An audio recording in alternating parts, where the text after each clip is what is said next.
we are a deaf university, so we serve deaf and hearing students, but there is a requirement that everybody be fluent in sign language.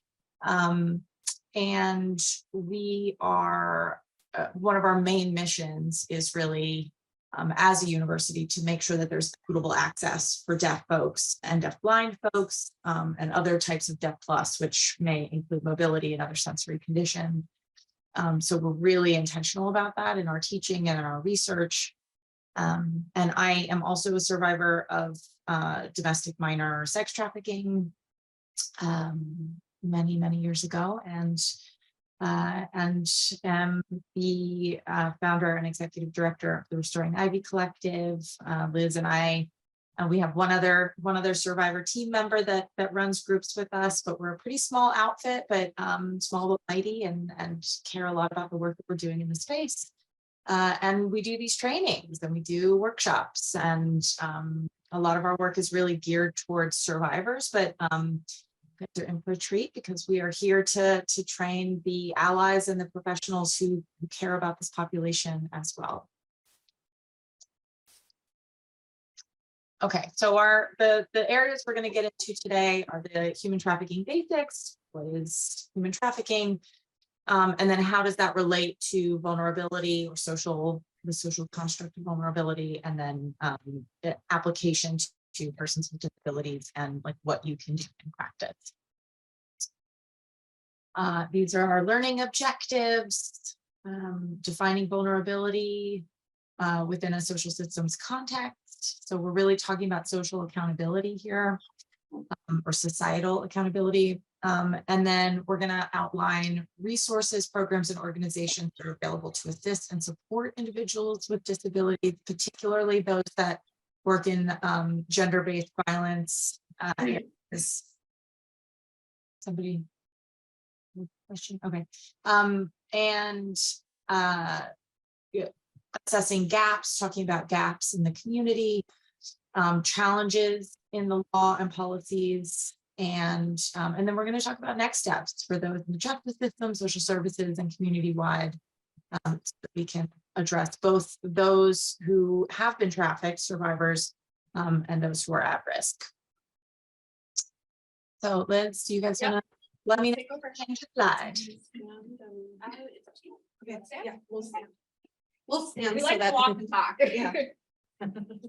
So we're starting with the HT basics and what is human trafficking. And we realized that everyone in the audience has a varying degree of knowledge on human trafficking. And so we wanted to do our due diligence and make sure that we were covering these things so that you understood when we got to the intersectionalities between trafficking and peoples with disabilities, kind of the why we got there.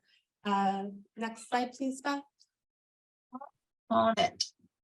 I also just want to give a quick disclaimer that while we're going to give you the information today, we're not going to be able to cover everything. Human trafficking is a very complex issue, and we're going to do our best to give you as much information as possible, as clearly as possible. But as we're explaining things to you today and giving you information, we do encourage you to do further research and educate yourself even more on the different types of trafficking, what's local to your area, and really understand the issue. Because as much as we can give you today in our hour and a half, it's not going to cover everything. Right. And also we like to put up a disclaimer at the beginning that while we are all survivors of trafficking, we do not represent the entire community of survivors of trafficking. We'll get into more about who's at risk and who's likely to be exploited, but we like to make sure that everybody knows that we're a very small minority of survivors, and that people who are in impoverished communities are significantly higher risk than most others. And so we just want to make sure that while we're here to give you the information, please do not take our faces as being the face of survivors of trafficking only. And so to get started, what is human trafficking?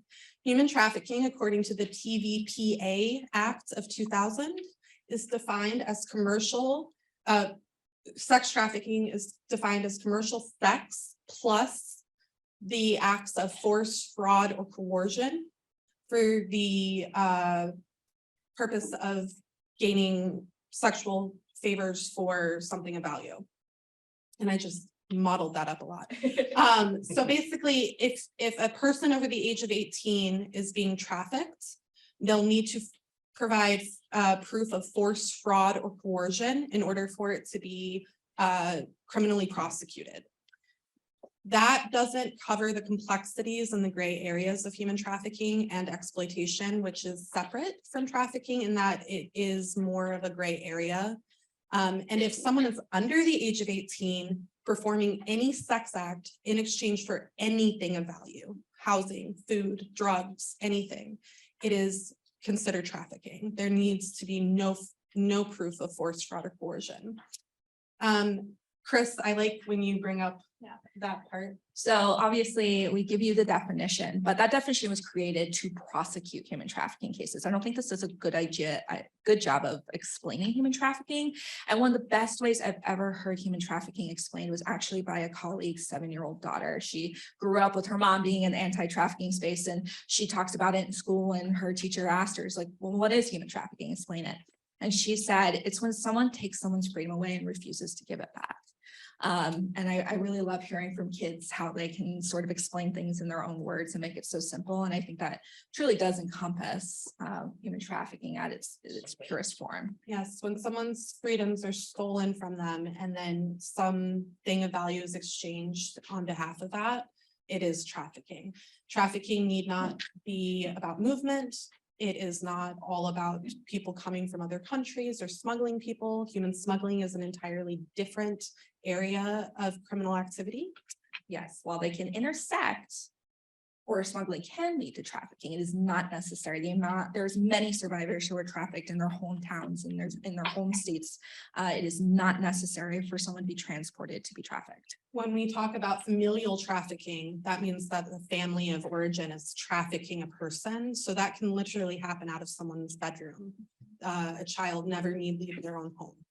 So trafficking, while it sounds like a movement word, is actually not indicative of that. And so just here on the screen, you'll see the definitions and the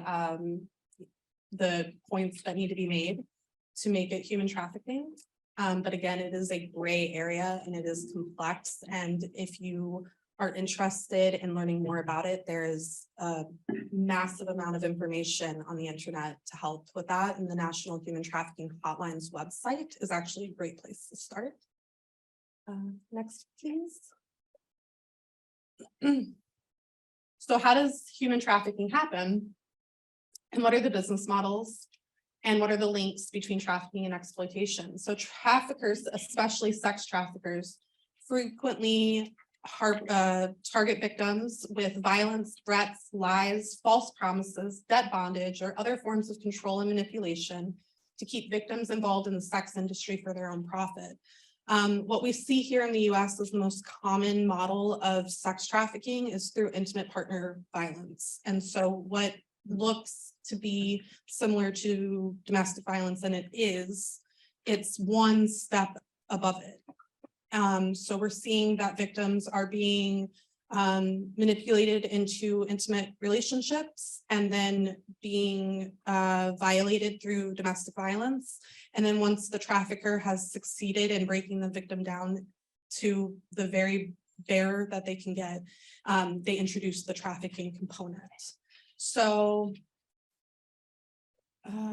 yeah. And then in labor trafficking, it's very similar. You see a lot of elements of fraud here in the US, whether that be domestic labor trafficking or immigration labor trafficking and foreign labor trafficking. What that looks like can be promising a job or an opportunity and then saying, oh, well, you have to pay me back for all the help that I give you. Maybe I paid for you to come over here. Maybe I paid for your housing. Maybe I paid for your food. Maybe I paid for your visa costs. Normally when people come from overseas, they come here legally, actually. I think, who was it that did that stuff? Was it the Legal Center heard that stat? About 67% of labor trafficking survivors that they served came here legally on with all their paperwork and then had their paperwork stolen from them when they arrived. We hear a lot like they'll come, they're supposed to pay back. We call that indentured servitude or debt bondage, where they say you have to pay back your debts, but you also owe me interest on that. And you also owe me to house you, you owe me to feed you, you owe me for medications, services, transportation, uniforms, everything. And it just keeps spiraling to the point where sure they get paid, but what it ends up happening is that they go further into debt with each week. And so they can never get out. We see domestic servitude frequently as well. We see a lot of labor exploitation. And I want to clarify that when you're seeing labor trafficking, there has to be force, fraud, or coercion present. If it's not, it can still be exploitation, but those are two different things. Yes. And to bring up Martina Vandenberg, who's an amazing human being. She works a lot, very focused with labor trafficking and people who've come to the country as victims of trafficking. And we are also now seeing that there is the flip-flop or the intersectionality of sex and labor trafficking occurring simultaneously. And many victims are brought into physical places and then completely isolated away from society. So they have no means of even getting awareness about what trafficking is to be able to identify as a survivor of that. And so the work being done today and everywhere else is so vital because we need to be reaching as many people as possible, because you don't know if you happen to see somebody that just doesn't feel right, you have the ability, because of the training you've received, to know that. Yesterday we were on an airplane and we saw a suspicious group of people, and we alerted the National Human Trafficking Hotline to let them know, and they stopped the group as they were getting off the plane. So you don't have to be specialists, you just have to have a gut feeling. We all have that and we need to listen to it. So to get back to this, sex trafficking occurs in a diverse, unique of venues and businesses, including fake massage businesses, escort services, residential brothels, on city streets and truck stops, strip clubs, hotels and motels, and elsewhere. As I said, with familial trafficking, it can happen out of a child's bedroom. And that's not just with familial. We have children who have open access to the internet and are meeting adults on online gaming platforms and being asked to provide nude photos. And once those photos have been sent, the traffickers are manipulating the children into believing that the trafficker will come and kill their family. They pinpoint the IP address and say, I know where you live. I know your mom's name. And the children who aren't having good conversations with their parents about trafficking or aren't getting the trafficking awareness in school aren't aware of what's going on, and they believe that their families are in danger, and that will further the traffickers' hold on them and help exploit them even easier. And alternatively, it can sometimes be emotional manipulation as well. Full disclosure, I met my trafficker online on a video game called World of Warcraft. This is a video game that I still play to this day, by the way, but I had very little understanding of people in the world and how the world operated when I got on the internet at the ripe age of 11. And I told everybody everything about my business, and I did not have a good home life. And so I was very forthcoming. And this was 2009. And we were seeing that. And it wasn't just my trafficker. There were many 30, 40-year-old men on there who were talking to me and asking me for photos and using me in those ways. And it wasn't until I met my trafficker that I truly understood the consequences of that. But this was 15 years ago, right? And if we're just now hearing about this, think about how prominent it might actually be on these platforms, because it's gone under the radar for so long. And to bring it back to the venues, all these places such as, the truck stops and the streets and the strip clubs, sex work, legal consensual sex work can happen simultaneously. It's not the same as trafficking. But it does happen in all the same places. And so it's important to distinguish the two against each other. And it makes it incredibly difficult to distinguish who's a victim and who's not. But it is important to point that out. Next up, please. And one last point on that, and then I'll stop. But that's why we recommend you call the National Human Trafficking Hotline and not 911 immediately, is because they can help you discern whether or not it is trafficking or not. You risk, obviously, people's safety or getting arrested or many other things by calling the police without proper knowledge. And so the trafficking hotline can help you sort of sort out, is this trafficking or not? And if they think it is, they will contact the appropriate authorities and organizations to help. And in many areas, hopefully every area, there are law enforcement people being trained on trafficking related things so that they can be the law enforcement that's called by the human trafficking hotline. That relationship should be being nurtured so that when victims are identified and the trafficking hotline needs to reach out to law enforcement, the law enforcement they reach out to is well aware of the issue and knows how to handle the situation in the most trauma-informed manner. So let's move on to red flags, so we're not taking up too much time. You'll see two different columns here. You'll see relationships and you'll see behaviors. In relationships, and we're talking more about familial trafficking, intimate partner trafficking. This also can extend to employers, teachers, coaches, that sort of thing. But seeing signs of abuse, this can look very drastic, right? It could be very plain. It could be bruises all over the body. It could be signs of direct impact, malnourishment. It could be that maybe they're afraid to make eye contact. Maybe they're very withdrawn. You could be unwilling to speak on their own behalf. Or unable. Yeah. So we've seen situations where a very young girl is with a very older man and they're doing something, say in the ER. And instead of her telling the nurses what's going on, what the symptoms are, what her insurance is and all of that, the older man is doing it for her. That's not normal. That's not what happens in healthy relationships. And if there's a language barrier, an interpreter should be brought in, but it shouldn't be all on the people that are with the victim. So these are little things that you can look for. Evidence of being controlled comes into that. Why doesn't the victim have their insurance card on them? Why don't they have their ID on them? Do they know where they are? Right. Threatened with harm or deportation. Again, we go back to that idea that traffickers know how to threaten people in a way that will keep them easy to victimize. So going and identifying people who could be deported is a number one step for a trafficker, because then they can utilize that to their benefit. And as I mentioned earlier, many survivors came here legally. That did not stop their trafficker from convincing them that they could be deported for any reason whatsoever. All they had to do was call the cops and they could be deported. And that's where not in control of identification, docs or wages comes in, is they will confiscate those documents and they'll say, you don't have any proof you're supposed to be here. I can get you deported tomorrow. Right. And then we have transported to and from work. People are often not out of control of how they get to and from places they need to be, but if they seem to be controlled and have no no, that's not the word. If they have no control and no autonomy to move about the way they should, as we all should, then that's an issue. And then not allowed to leave the house is a huge one. People, especially adult people, should be allowed to leave a home whenever they want. They should have that right at any point in time. And if someone is controlling that, that's not a good sign.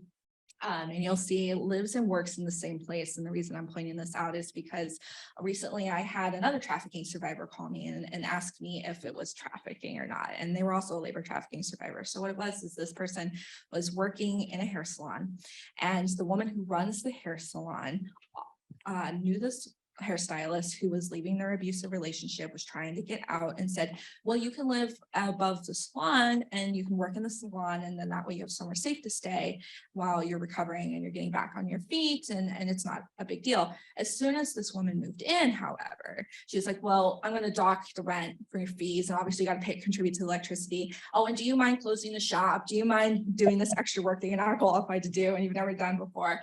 And so it spiraled from a free place to live to 20, 30 hours of free labor a week and paying for rent that was never disclosed before she moved in. And it took her months to get out. And that's a good example of domestic labor trafficking. So then we get into behaviors. Inconsistency in stories is a big one. When we're lying, we tend to forget the details that we're lying about because it's not a truth and our brain doesn't like that. So we will find that people will change their stories multiple times, especially as they're nearing closer and closer towards consequences to themselves or to their traffickers.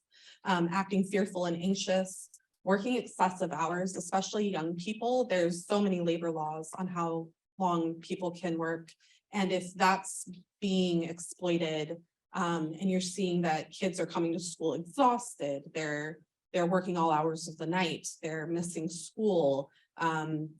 You have inappropriate dress for the weather. You know, why is this person dressed this way when it's cold outside? And then you realize that it's for work.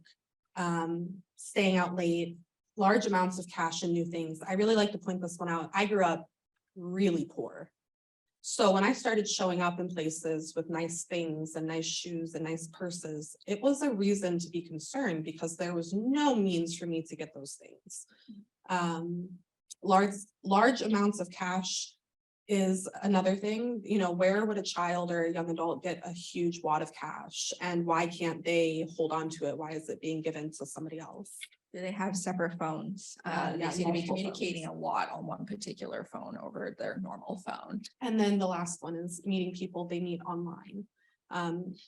Adults do that, and that's fine because adults are aware of the consequences and the potential outcomes. People who are younger have not gone through the same brain development and don't understand the consequences of meeting people online and meeting people they don't know. Next slide, please. So who's at risk? Everybody. Everybody is at risk. That's what we're We're- supposed to say. We're proof. Nobody is safe. Nobody is untraffickable.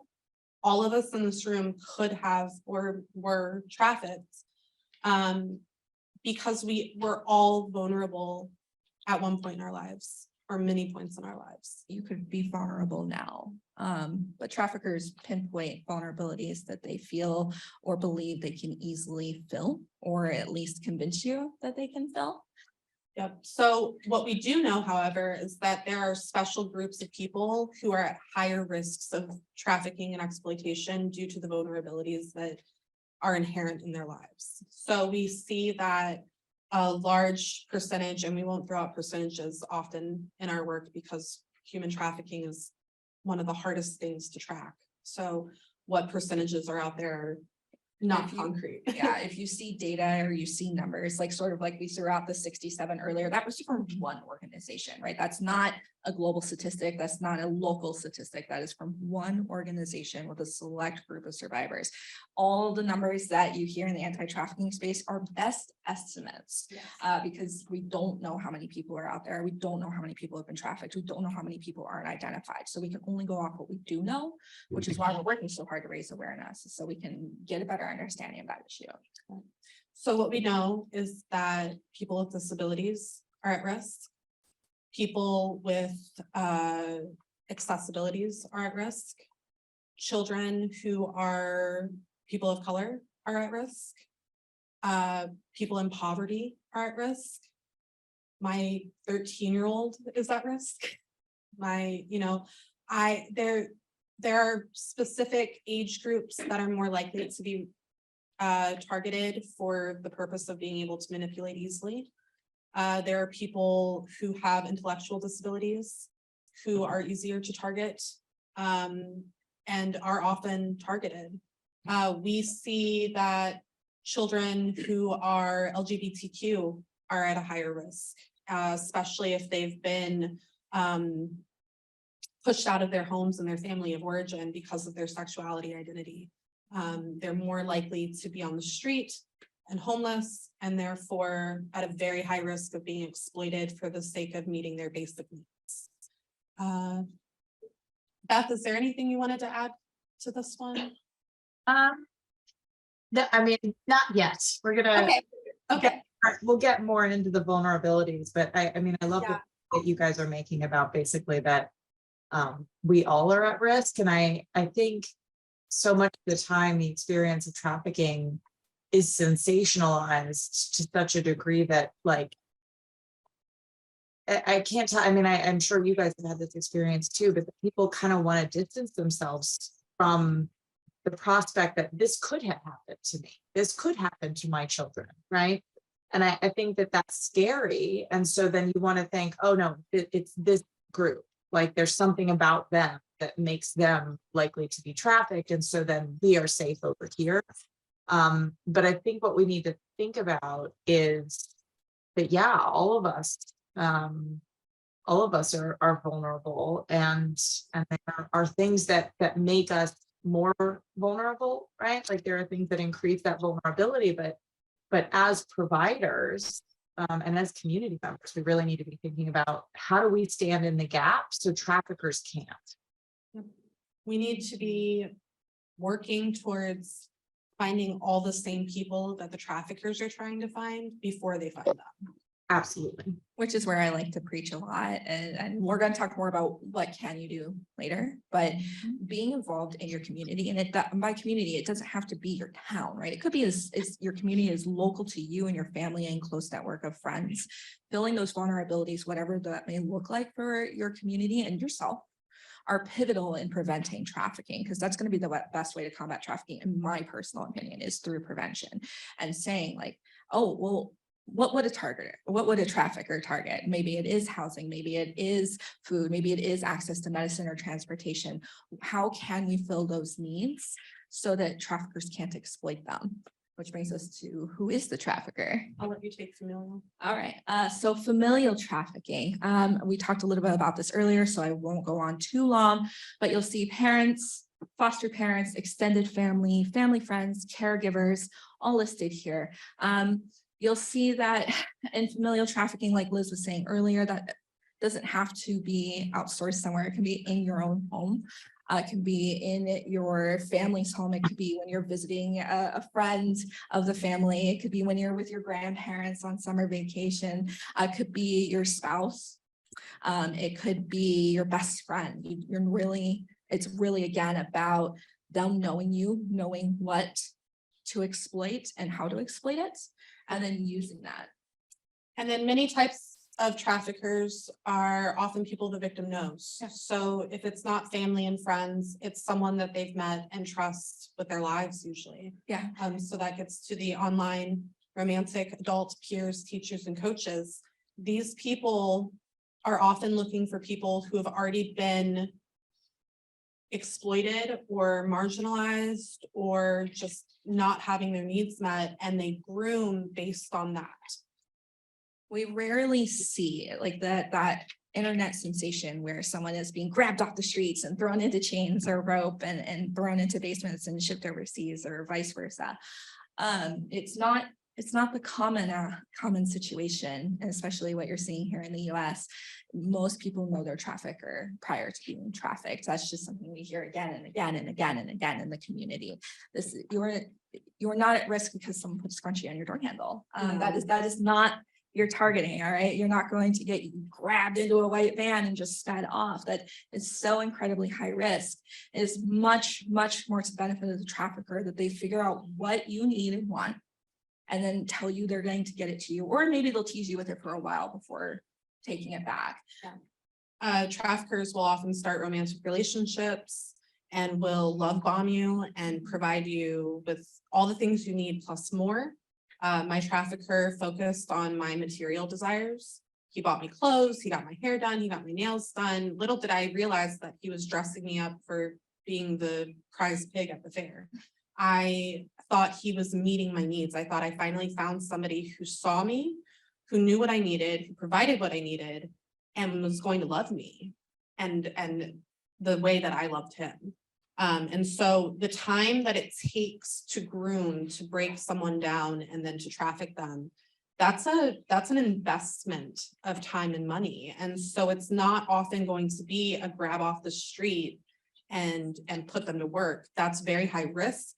It's, you need to build the trauma bond with someone. You need to beat them and then love them and beat them and love them and beat them and love them until they believe that you're life and your safety is their life and their safety, and they will do anything to maintain that. And often you will do anything for them. Yes.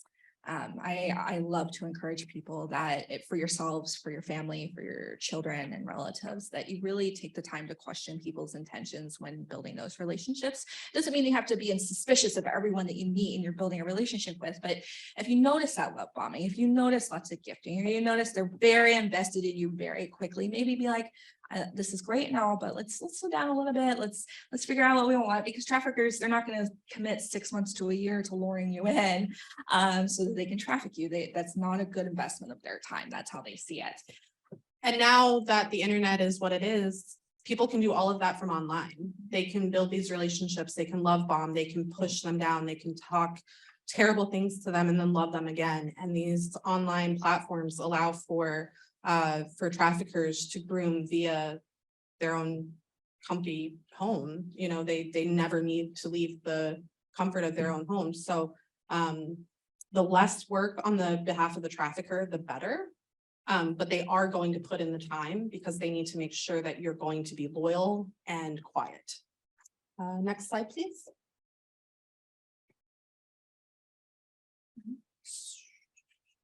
So locations are going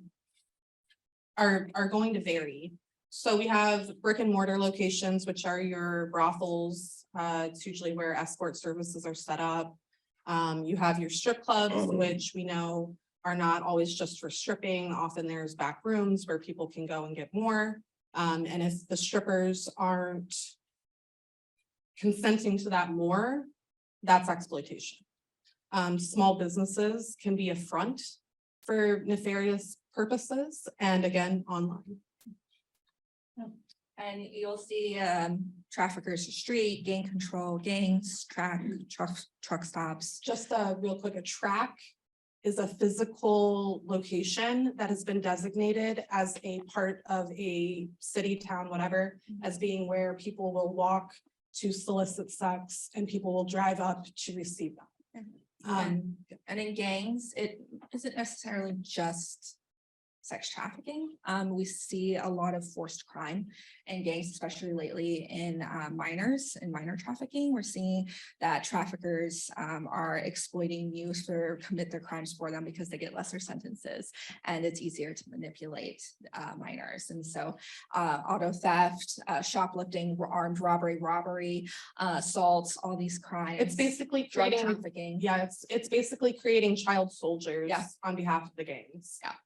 Truck stops are a big one. My mother was a sex trafficking survivor and she had most of her trafficking occur at truck stops in the 70s and 80s. So this isn't a brand new issue. This has been going on all of humanity. If we reframe what we've traditionally called prostitution and thought about those involved, and we take the TVPA definition and apply it, we would actually see that most of the prostitution that's happened throughout the human history has been trafficking. Next slide. So how to be trauma informed and survivor centered. Well, Robin's doing a really great job by inviting us here today. We believe absolutely in the power of survivors being at the forefront of the fight against trafficking.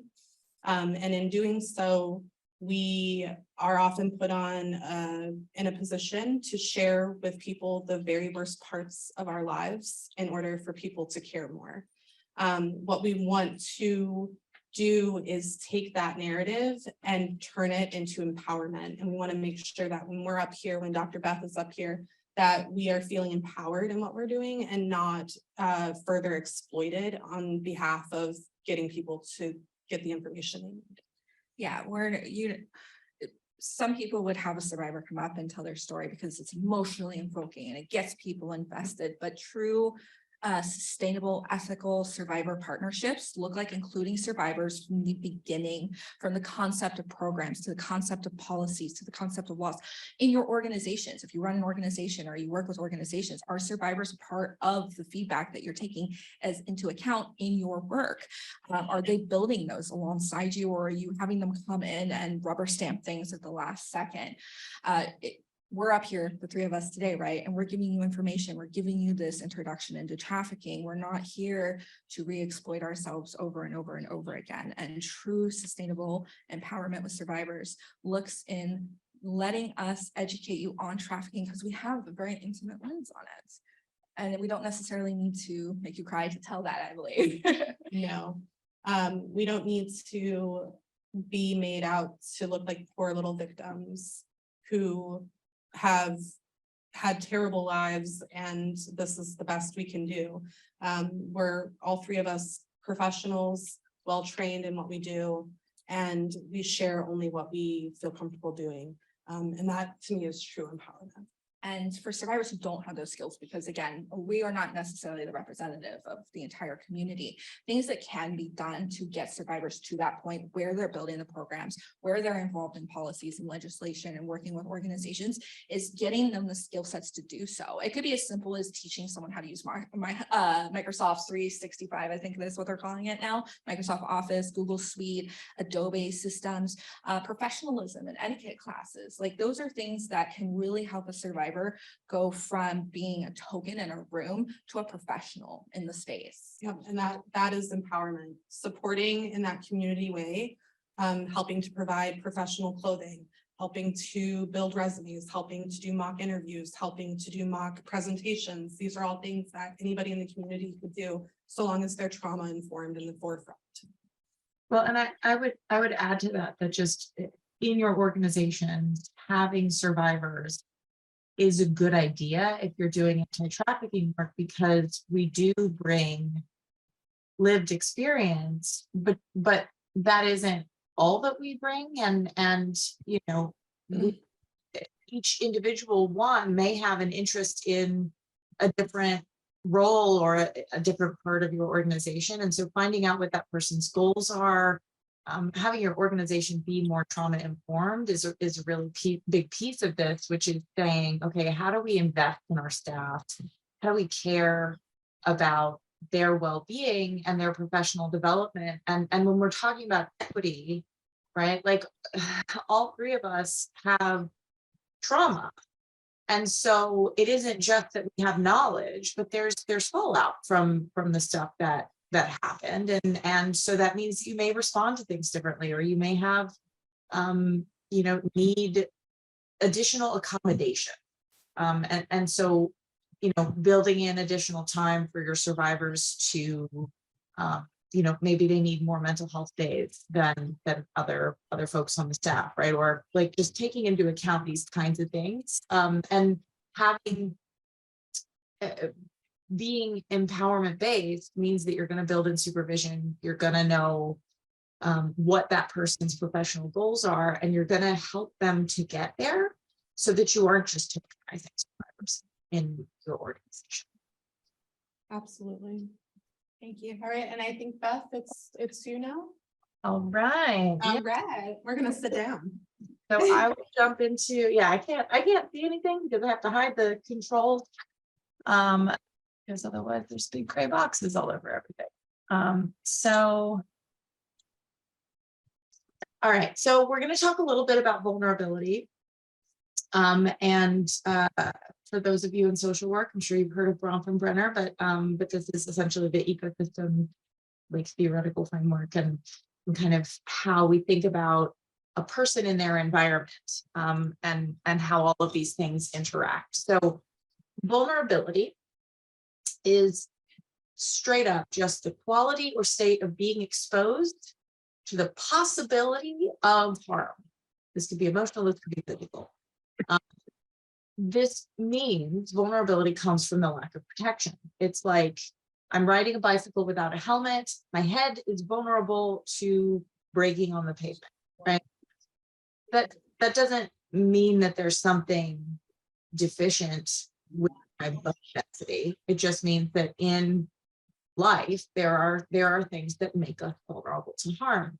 And so what we think about are the helmets that we can provide to people that we work with to reduce that vulnerability.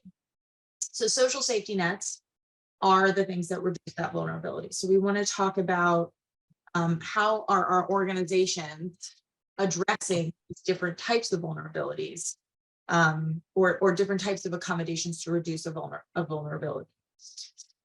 So the types of vulnerability inherent, right? We are human. We have squishy heads, so right? Situational, personal, social, political, economic, or environmental. So Liz and Chris brought up poverty as a pretty significant one. A very age, right? These are situational, right? I am 13. I'm not completely, like, my prefrontal cortex isn't developed yet. Or I am a youth in foster care, and so I don't have a ton of supervision. I am a person of color, and I'm experiencing a lot of oppressive systems that don't provide me equitable access to mental health care or to economic opportunities, right? It's all of these things create vulnerabilities. Doesn't mean that just by being female is one, being LGBT is one. Like these are situational things. These are part of who you are, but they can create vulnerability given the right set of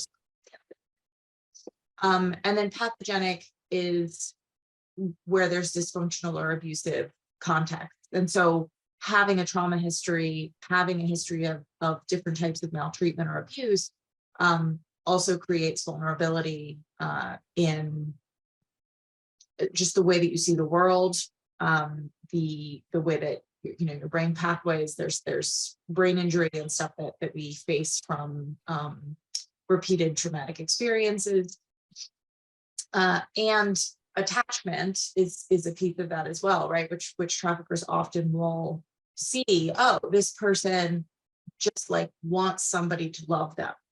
Well, everybody wants that, right? But when you've had repeated abusive attachment figures or no attachment figures, what love looks like, it may not be something that is positive. And so traffickers pick up on these things. And what we as providers need to do is pick up on those things first. So vulnerability is not just a function of our personal characteristics, but rather an intersection of all the different factors, particularly social safety nets. And the reason that I raise this is because this is something that you guys can do something about, right? You can't do something about the fact that it sucks to be poor, and like a poor teenager is like, "Ooh, I want a fancy thing," right? But what you can do something about is interceding before the trafficker does, and investing in that youth education opportunities and job opportunities and just sense of personal worth and belonging. So when we look at the systems framework, what we're looking at is the individual person, right? So the youth who is at risk, or the youth who is being trafficked, right? Or adult, but we're going to call them youth right now. And who they are, who this person is. So for me, that is, I'm a white woman, cisgender, heterosexual. I'm a mother of teenagers. I am a sex trafficking survivor with all types of mental health, trauma, anxiety, PTSD symptoms. I am an academic and a researcher, and all of these different parts of my identity and characteristics about me affect how I interact with the other parts of society. So the meso level, we're talking about my friends, family, colleagues, the groups of people that I interact with. And then at the macro level, we have society, large organizations, policies, and culture, right? So this is where we get into like oppression, the political stuff, like things that impact us. Can I access mental health care with crappy insurance? I personally do clinical mental health care for other people. I have drawn a boundary about doing that with other survivors. I do group therapy with other survivors, but individual therapy is not something that I can handle. And that the issue of like I charge a significant amount, now reasonable, like the same as any private practice clinician charges, but I don't take insurance. The reason I don't take insurance is because I have in the past. Insurance doesn't reimburse at the rate that I am worth. And I can't live on what I would get paid if I was working in a fee for service type of job as a aside to the university work that I do. So the issue there is how much insurance companies reimburse. The practices related to reimbursement in insurance, like all of those policies impact my ability as an individual to provide services to other people. However, as a person who consumes therapy, my insurance doesn't cover my mental health care or my trauma therapist who is a specialist. So I have to pay out, which again, like affects, like I need to make enough money to be able to pay for that, right? So I just talking about the different sort of levels of intervention. We want to think about the factors that can increase risk or decrease risk, right? A little bit about the macro factors, which are policies, insurance and other organizational policies. And but then we also want to think about like the mesofactors, families, and dynamics with attachment, dynamics that things are normalized in families like drug use or sex work being normalized in families, that sort of thing. Like these are related in the research. For me, my friend group from the 7th grade, all of my close girlfriends were had been sexually assaulted by adults, and multiple close friends were being trafficked by different adults. There was a next door neighbor at my best friend's house who worked for an escort service, who essentially was talking up working for this escort service as an option to all these young girls from about 13, 14 onward. And we had a little bit of everything in our friend group. We had one girl who was being gang controlled. She called the guy her boyfriend, but when she would go out to LA to visit her dad, there was a boyfriend in a Mexican gang that she was connected with that trafficked her. And she was ultimately my foray into being exploited at 13. And then another girl whose family was trafficking her. And then ultimately a third girl in my close friend group who was groomed by the next door neighbor of the first girl.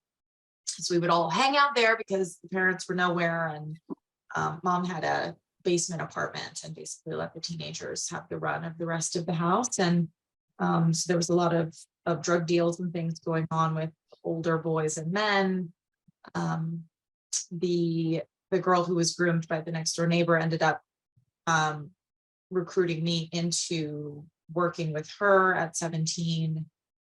But she had a baby our 9th grade, well, the summer before 9th grade when we were 15. Had been helping her through high school with taking care of her baby after school. And so there's this sort of normalization of sex with adults, of sexual violence, of, at that point, it wasn't a normalization of sex work per se, but this idea that our bodies could be commodified. And so then when offered a job, quote, dancing, there was this idea behind, you get to be in control of your body. You get to have power. You can tell people they can't touch you and so forth. And so there was this like sexuality with ownership like I get to have ownership, and that's not what it turned out to be. And it turned out to be that other people, the women that ran that agency had ownership over our bodies. But the narrative was that we were empowered women making choices, making decisions. And this one's a harder one a lot of the time to identify for folks that are trying to prosecute or working with survivors, because we're talking about coercion, right? We're talking about manipulation of young people who know better is a hard, and people say, oh, you know, you would know better, right? You know, right from wrong and so forth. But right from wrong gets to be a mushy kind of thing when everybody's doing X, Y, and Z, and you're just trying to survive, right? The world isn't a safe place, and people are going to take from you. And so then you have to think, who is safe? Well, you know, maybe nobody, but what are the things that I can do to keep myself safe, right? And so, you know, in that, the meso factors were ultimately, and you know, my family had stuff that was going on during that time that my parents were by that point middle class. We had grown up kind of poor, but by that point they were pretty centrally middle class. We lived in Ashburn, Virginia. Loudoun County, Virginia was where all of that was happening, and that would have been 97, 98. And the micro factors for me were being raped at 13, and having my virginity, quote, sold by my best friend, who was only a year older than me, and then telling the middle school that she was my pimp and all of this stuff, right? So there was this shame and violence and trauma that just sort of really impacted my mental health. And then there were a number of other erosions across the course of my experience through high school and college that ultimately led to things, you know, going really south until I got pregnant with my son at 21 and went back to school and all of that. But those micro factors, right, those vulnerabilities could have been addressed. Had folks at school noticed that this kid is acting odd, and or parents got me into trauma therapy. I will say nobody asked me about a trauma history in all of the institutions and rehabs and psychiatric facilities and all of these things throughout my teenage years. Nobody asked about trauma. All of them focused on my behavior, which was atrocious, right? Like I was off the chain. I was mean. I was getting into trouble. I was a heroin addict, like, you know, and as things got worse in the way that I dealt and tried to cope, the people I surrounded myself got more violent, got more aggressive, you know, drug addicts and so forth. And the male equivalent of the way that I behaved in my experience was typically violent and taking it out on the female people and, you know, killing each other and using drugs and so forth. And a very large percentage of the guys that I knew during those years are either dead or in prison forever. So, you know, so those pieces, if somebody had intervened very early on and potentially periodically throughout, there could have been less risk when I turned 17 and somebody said, here's how you stop this from ever happening. It wasn't true, but this is, you know, this is one of those things where we want to think as systems. How do we identify, and then how do we act? So these are protective factors. So these are things that can prevent stuff. So this doesn't necessarily mean they already have these things. But protective factors are things that you can do to intervene when there's a situation with where you identify a vulnerability. So knowing what exploitation looks like, that's like first and foremost. But even beyond that, knowing what trauma looks like, how does trauma show up? Like there are very specific indicators in the DSM-5 that you can look up and say, okay, this is typically how people behave when they're traumatized at varying ages and so forth. And so knowing what that looks like, even if you haven't identified that sex trafficking is the thing, or labor trafficking, or other types of exploitation, you get them help. And then we find out more about what was going on and potentially can give language to it. Foster parents and caseworkers for people who are foster youth, right? Like somebody's looking out for them, somebody's creating attachment figures and being present. If somebody lives at a residential school, whether it's a dorm or schools for the deaf, having staff and teachers that are trained, and really making sure that we've got supervision, we've got stable housing, healthy relationships, healthy coping skills, and addressing trauma and mental health issues. So all of these things, I think that you as providers can say, oh, okay, so there's this, like I worked in DC child welfare for about a decade before I came to academia. And we would talk about lifelong connection for you, right? And we talk about that ability for somebody for a child to feel like somebody really cares about them, that they're going to show up no matter what. That above everything else is so important, which is really what we aim to be at the Restoring Ivy Collective, is connections for each other as survivors and to show up for each other. And when somebody's feeling triggered and unsafe, or somebody's lashing out, right, that we recognize that these are trauma responses, and we wrap around each other rather than pushing away, which so often kids in foster care get thrown out and have to move to the next place. We see the homeless youth thing is a huge risk factor. So LGBT youth often end up at higher risk because of being thrown out of their homes and not having those connections. So thinking about, where as providers and community members can we stand in that gap so a trafficker doesn't come and say, oh yeah, you can stay with me, right? There's no things yet. There will be.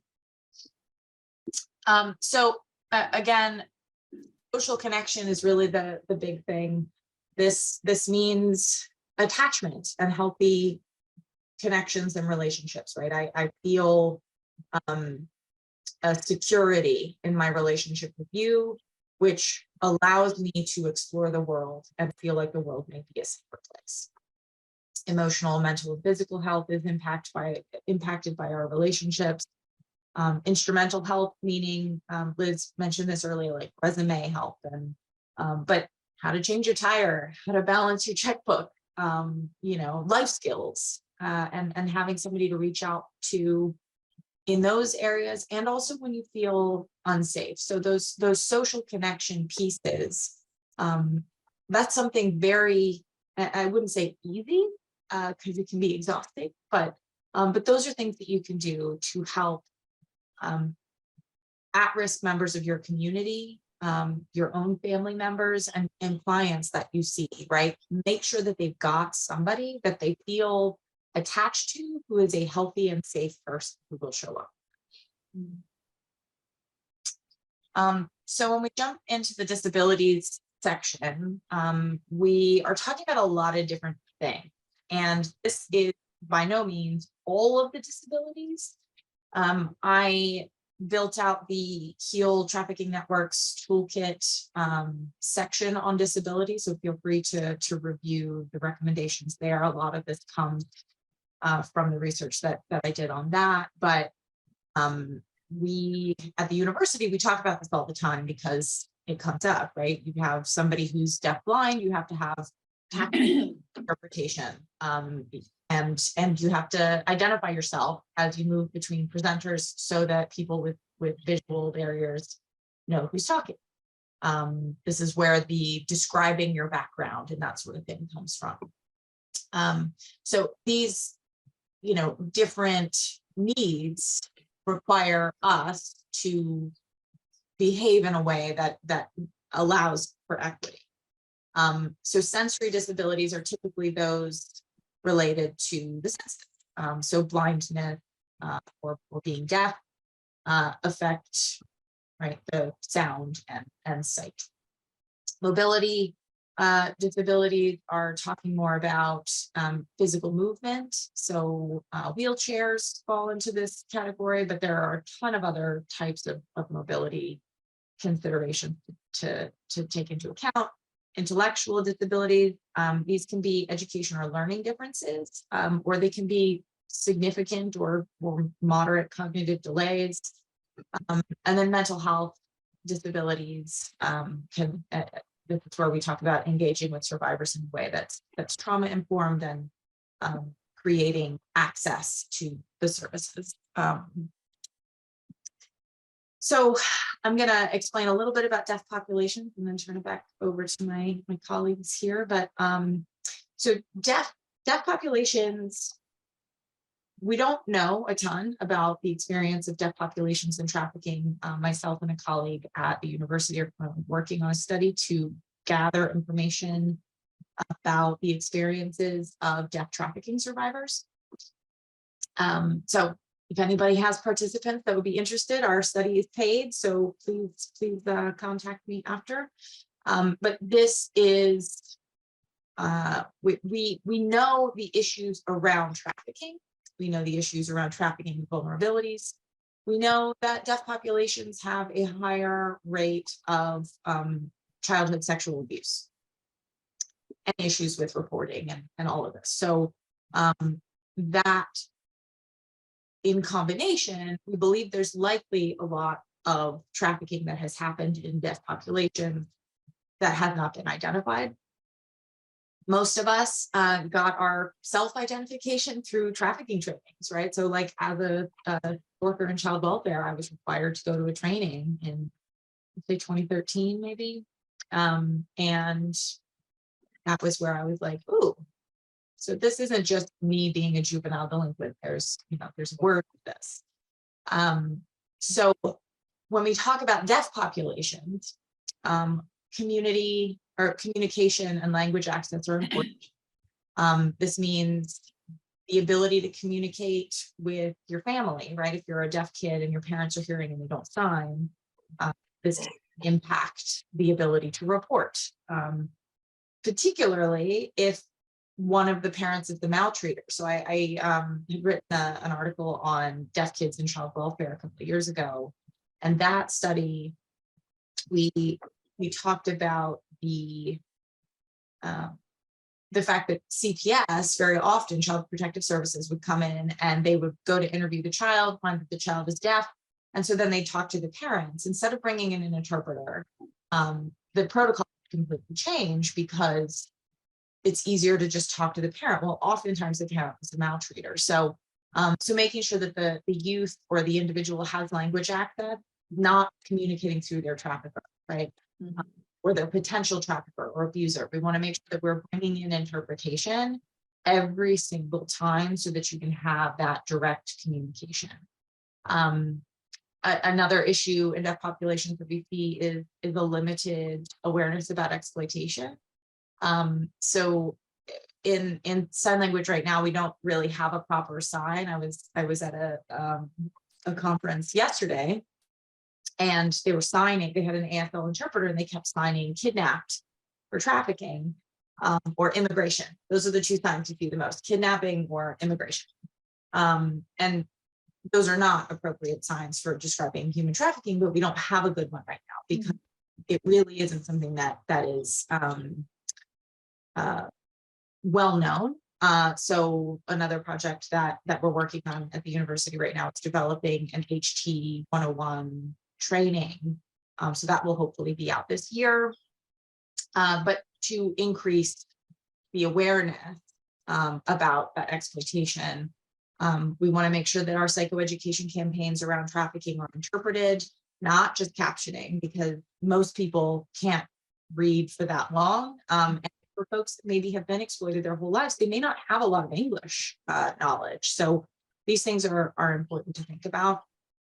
And having trainings in Schools for the Deaf, making sure that there are resources for help and that the organizations that are providing that help, like Deaf Dawn, like Deaf Hope, there's some other ones in the resource list that we provide at the end, but these are organizations that serve gender-based violence. So it's not specifically trafficking, but in ensuring that these folks have the resources that they need to do trainings in trafficking areas and to provide that support when victims are identified.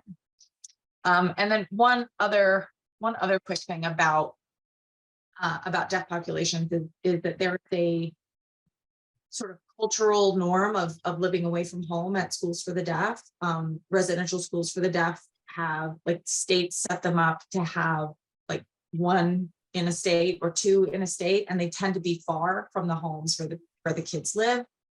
So they're set up with dorms. So kids live on campus during the week, and either they go home on the weekends or they go home just on holidays. But they're essentially raised in the schools for the deaf. This is language immersion, this is cultural immersion.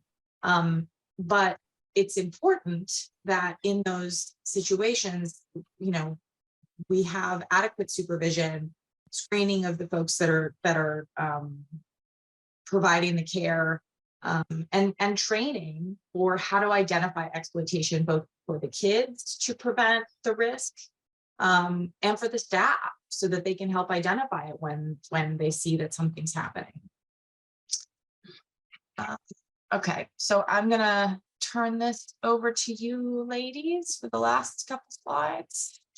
Awesome, thank you, Beth. So we're actually going to sit for this part, mostly because both of us are in an incredible amount of pain. And we're not here to guilt trip you. So we want to talk about visible and invisible disabilities. We want to talk about these 4 points. We want to make sure that you don't assume that individuals with physical or sensory disabilities are also intellectually or cognitively delayed. That's an incredibly offensive thing to take into your day-to-day. We want to talk about mental health diagnosis, chronic pain, and sensory conditions.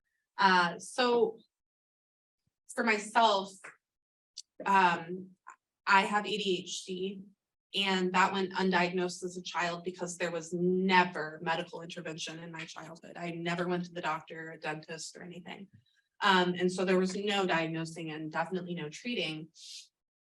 And on the other side, as an adult and a provider and an expert in this field, I realize now that probably created its own vulnerability, where I was incapable of understanding healthy relationships. They weren't being modeled at home, they weren't being modeled by family, they weren't being modeled anywhere else.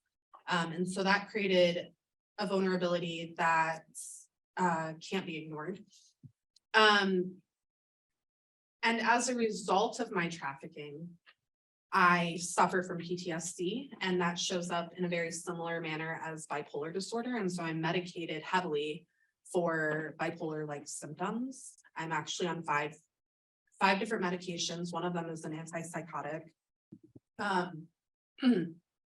And I've learned in my healing work through therapy and my sobriety that I will likely be medicated and in therapy, actively working on my trauma for the rest of my life.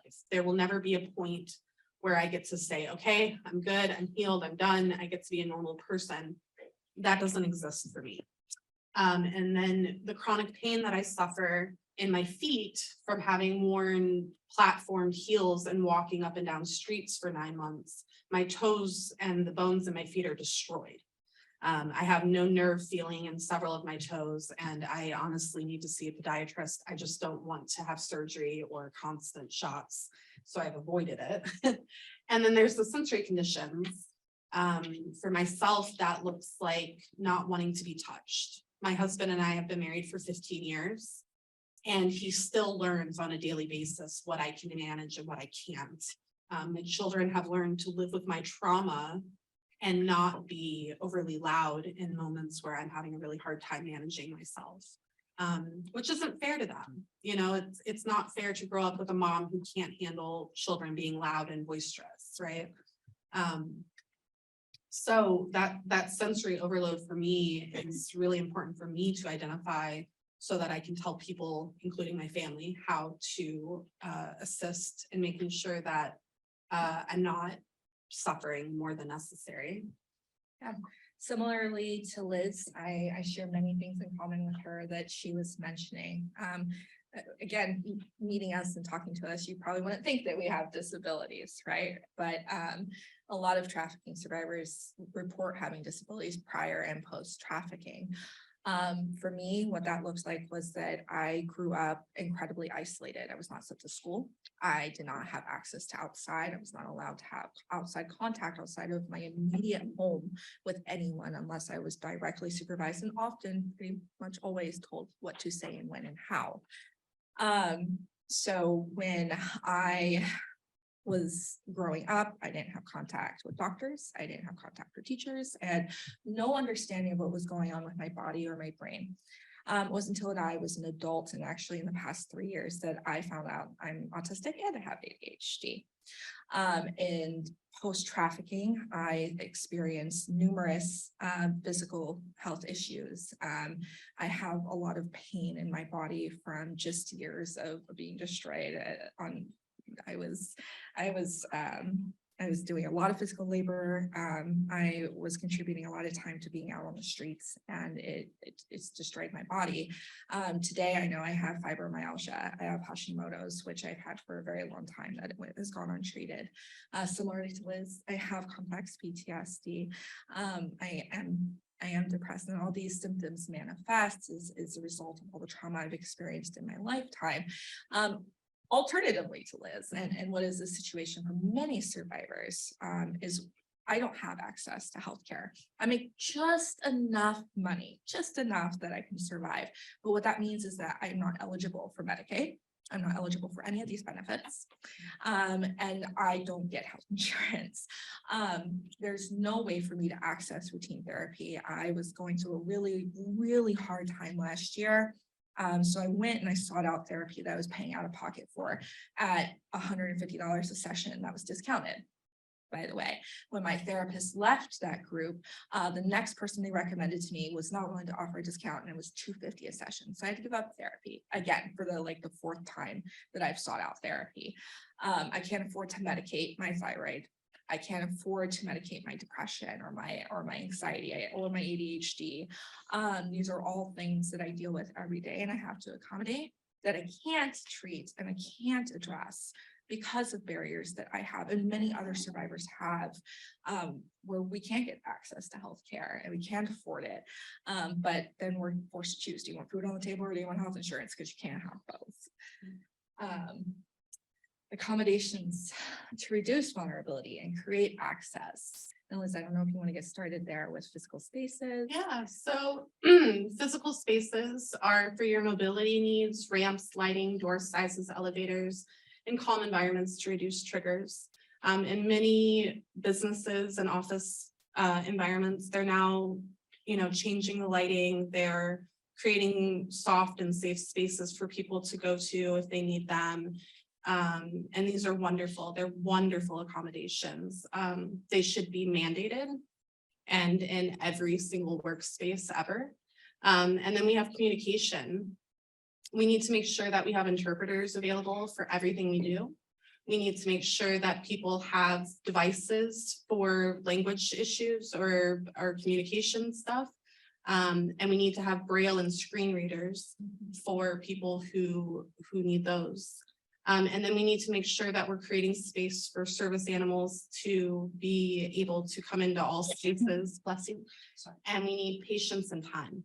We need people to stop rushing around, trying to grind it, trying to hustle, and slow down and accept that people need these accommodations, and that when we've normalized them and everyone is doing the same thing, people will be more included and more integrated into spaces.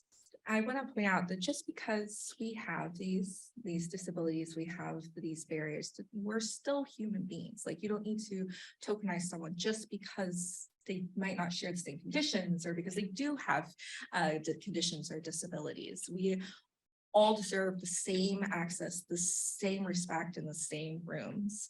And normalizing that and not going, oh, well, that person has so and so. That it's like, make it a normal part of your behavior to include those people in those spaces.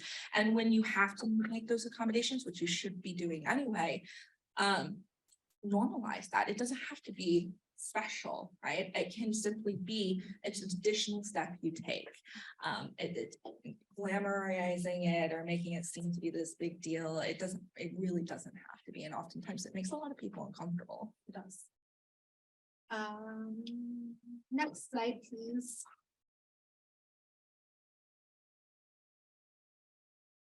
I think that's right away. Oh, thank you. So the ADA, Americans with Disabilities Act of 1990, demanded that we have reasonable accommodations to create equitable access for all. So that goes back to what we were just saying and making sure that you're doing your due diligence, not just when working with survivors of trafficking, but working with anybody, that you're making sure accommodations are available, that they're meeting the standards, and that you're not making people feel othered in any way when you provide these things or plan to provide these things. And when we think of ADA accessibility, this extends beyond physical spaces. Something that I had to have a huge learning curve in my career with media management and digital design is digital accessibility. And that looks like making sure that your materials are able to be read by screen readers, that there's tagging done on your documents, that the links are accessible, that there's descriptions for the images, like making sure that when you upload a PDF or you upload a report, that those readers can read that material, that it's accessible, and that there are multiple ways to interpret it. So even when you're doing a presentation, having a live transcript and having interpreters there is incredibly important. It extends beyond the physical spaces and now into the digital world, since so many of us are reliant. I can't tell you how many times I've heard, I didn't know this was out there because I can't access these documents. I have no way to read them. I have no way to download them. And so people can't even access resources because there's no way for them to read or obtain these documents. Next slide, please. So we get into how to engage with a person with disabilities. I think the first and foremost thing is to just be yourself and not make a big deal out of how you interact with people if they do not interact the way that you normally would. So you should always ask people what their preferred language is. And you should ask the person with the disabilities, not the people that are helping them, not their families, unless they specifically say, I can't talk, please refer. Making sure that you are not treating them in an infant type way. I think that when people see people with disabilities or learn that people have disabilities, they all of a sudden want to resort to treating them as though they're children. And I don't think that it's a moral failing in any way. I think that that's the normalized reaction to people with disabilities in our culture. And I think that it's going to take time for each and every one of us, including those of us with disabilities, to deconstruct our cultural ideas around how to interact with people with disabilities. So you're directly communicating with them. You're ensuring that the person interviewed without potential abusers present. So like Beth was saying about, CPS going in and finding that the child has language access barriers and resorting to talking to the parents when in fact the parent could be the abuser or trafficker. And so you've just eliminated not only their dignity, but their ability to report if they have that option. So you want to make sure that if you are working with someone with disabilities who you believe is being trafficked or could be at risk of being trafficked, that you're doing your forensic interviewing and your other types of interviewing with your due diligence towards making sure that other people that could be their abuser aren't present, because abusers rely entirely on body language to control their victims in those moments, and will make it very clear and evident that they are listening and that they will know what you're saying. Victims will believe that even if their abuser isn't in the room. And so you still have to work hard on establishing the trust that what the report comes out with will not hurt the victim further, even though it will disrupt their lives, and their lives are what they are, and they know the safety and comfort of what they have. So even promising them that things will get better, that this person will go to jail, you're working with a huge wall of work that's been done to make the victim believe that none of that's possible. And especially with trafficking, traffickers convince their victims that the victim is the one committing the crimes and that they will go to jail, and historically they're proven right again and again. I went to jail 3 times before my trafficker was ever arrested, and each time was a traumatic situation where the law enforcement officers were being incredibly rude and unprofessional, calling me names, picking at me, because they didn't believe that I deserved dignity and respect. And then we're allowing more time than usual for accommodations. You're allowing more time for talking, you're allowing time for interpretation, you're allowing time for sensory issues. You're making sure that you're providing all the things necessary to make the victim comfortable so that they are able to better trust the situation and that they're going to be safe. And then indicators of abuse specific to disability is you're going to see breaking and withholding assistive technology or mobility devices. I worked as a direct support professional for many years. And one of the very first things I ever learned was that I am never in control of someone's mobility device. I am never in control of someone's wheelchair. I am never in control of someone's language barriers. If I know that somebody needs an interpreter, it's on me to get that interpreter. If you see somebody who's controlling someone else's speech and language devices, or who's pushing someone around in a wheelchair and not allowing them the freedom to move about the way they deserve to, that's a huge indicator. Withholding medications is another one. It could be something like, well, if you want your medications, you're going to do what I say. It could be a form of punishment even. We've seen that. It could be as simple as, well, if you want your medications, you're going to do this because I got to pay for them somehow. So we've seen withholding medications used in many different ways and forms of punishment, manipulation, coercion. So this next one is controlling or withholding SSI or other financial benefits that people receive as a result of having disabilities. When someone is helping someone else, I'll take my grandmother to the store and I might have her wallet in my hand and I might pay for the food at the register.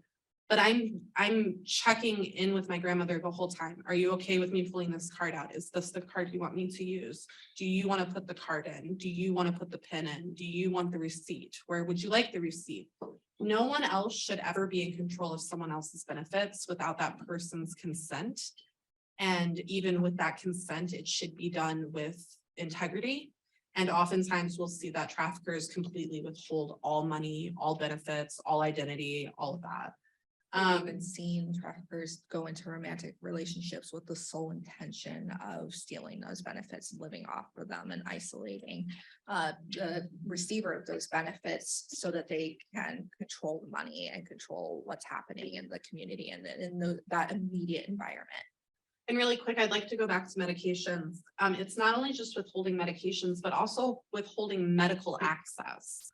So going down to physical injuries or signs of neglect, by the time someone gets to that point, it means that there was no medical intervention beforehand. And oftentimes traffickers will avoid any medical intervention possible because that's an opportunity for someone to identify and intervene on behalf of the victim. And so you'll see that people will have untreated diabetes and then have incredible physical injury and disability as a result of having not been treated properly. You'll see the bed sores and the rashes. That happens. It happens to people who have disabilities, but it should be treated and it should be looking like it's having intervention happening.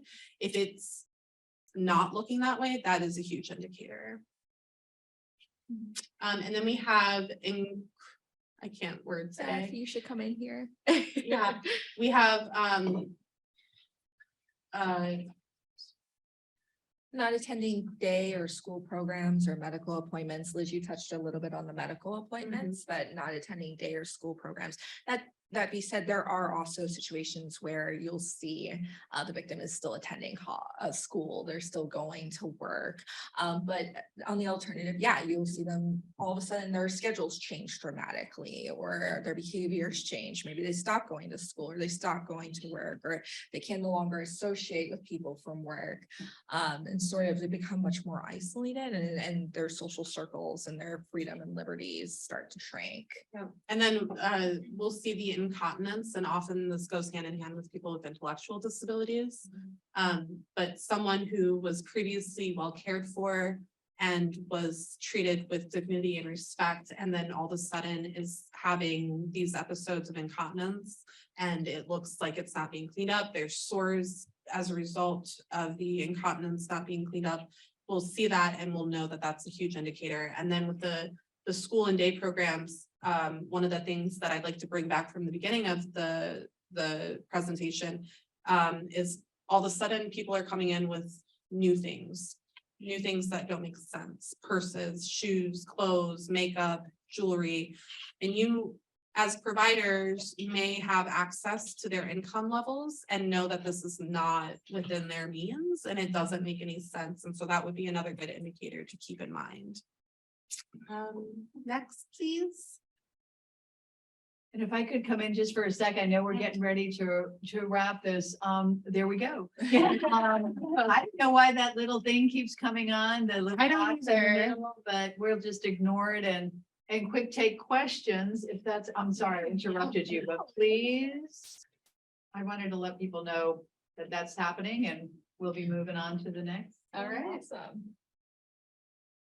All right, and then this is our information. You're able to email us at any of those as well. Beth also included a plethora of resources for you Florida folks, and then also national resources for both disabilities and trafficking related things.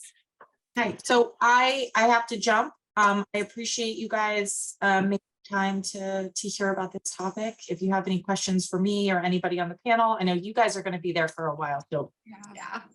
I will leave the shared screen up for a couple of minutes so that everybody can see our contact.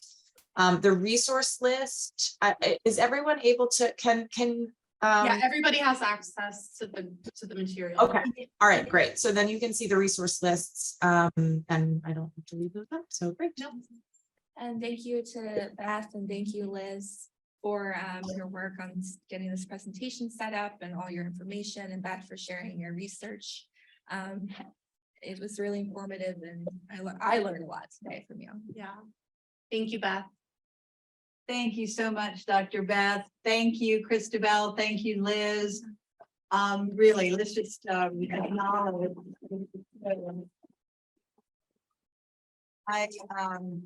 We learned during our fire drill, right? I had the opportunity to talk outside with quite a few of us attending here. And we've been doing this work for decades and we learned more today. Absolutely. Thank you for sharing your life story, your expertise, and your, I don't know, you're just so grounded and smart about so many things. And we're grateful that you came down to Florida to be with us today. So anyway, has anybody got any questions before we move to our next panel?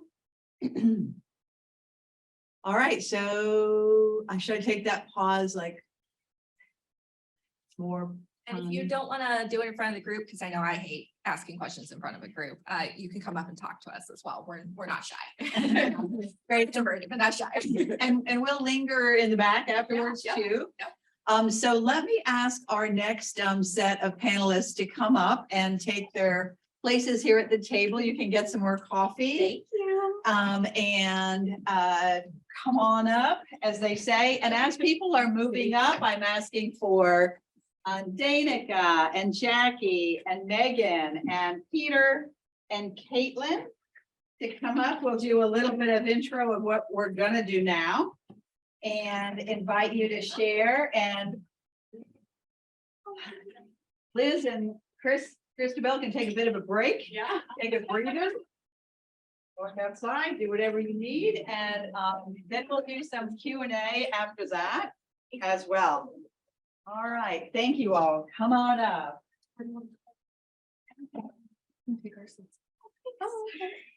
All right.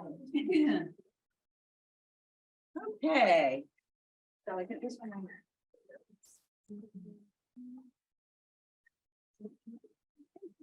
All right.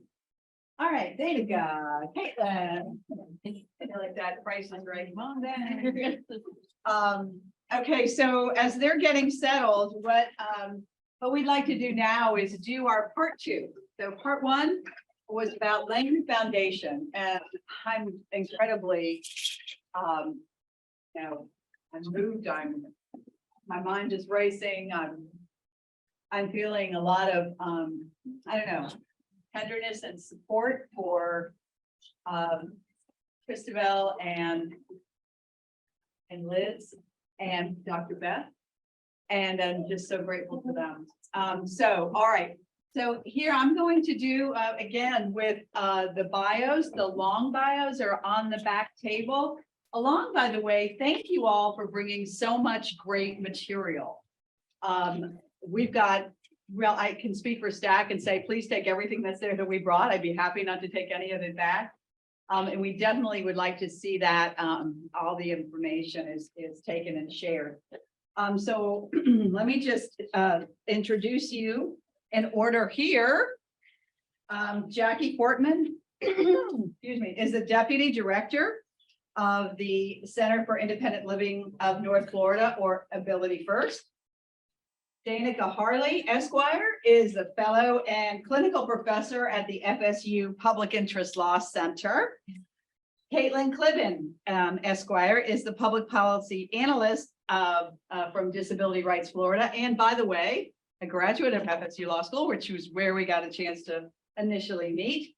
Peter Sleesman is the Executive Director of Disability Rights Florida. And Megan Torres is the Program Administrator for Quality Improvement at the Florida Agency for Persons with Disabilities. What we've asked everybody to do here today is to give us information about who they are, what they do, what their agency does as an initial, really informing time for us. And then second, we're going to go through a series of questions that I've shared with the panelists that they've been thinking about. And that's interesting. That just happened. I think that came through the screen. And we'll have a discussion. Really want to encourage all of you who are here and online to participate, to have your questions be addressed as well. And so let me start right away with, can I start with you, Jackie? Sure. All right. Okay. Jackie Portman, thank you so much. Yeah. Why don't you let us know a little bit about what you do at Ability First, and then we'll take it from there. So at Ability First, our mission is to empower people with disabilities to live independently and enhance their quality of life. We are a center for independent living. They're all throughout Florida and the United States. We serve beyond, of course, Jefferson, Wakulla, Madison, Taylor, and Gadsden counties. Some of my job duties, I work closely with our executive director, Mandy. Unfortunately, she couldn't be here. She's at the Capitol for the Center for Independent Living Day today. But I work closely with her to manage an array of programs that serve people with any sort of self-reported disability. I also apply for manage grants, do grant reporting, and make sure that we're meeting all of our deliverables and whatever requests are needed from those grants, along with staff management, hiring staff, bringing in interns, training, and I do a lot of documentation around the office, such as working on our policies and procedures, always updating those, making sure staff have their yearly trainings, things like that. So those are my main duties. So I'll go over our programs. There's a lot, so I'll try to be brief. The first program that I wanted to mention, that's most closely related to what we're talking about today, is our Victims of Crime Assistance Program. We call it VOCA. We usually during outreach, we'll identify victims of crime that are either have a disability or as a result of a crime obtained a disability. We have a street outreach team that goes out into the community and identifies unsheltered individuals and provides them with supplies, tents, food, anything that they're needing, bus passes, with the goal of helping them secure housing. Our substance abuse and mental health program serves anyone with any sort of, as it's labeled, substance abuse or mental health issues.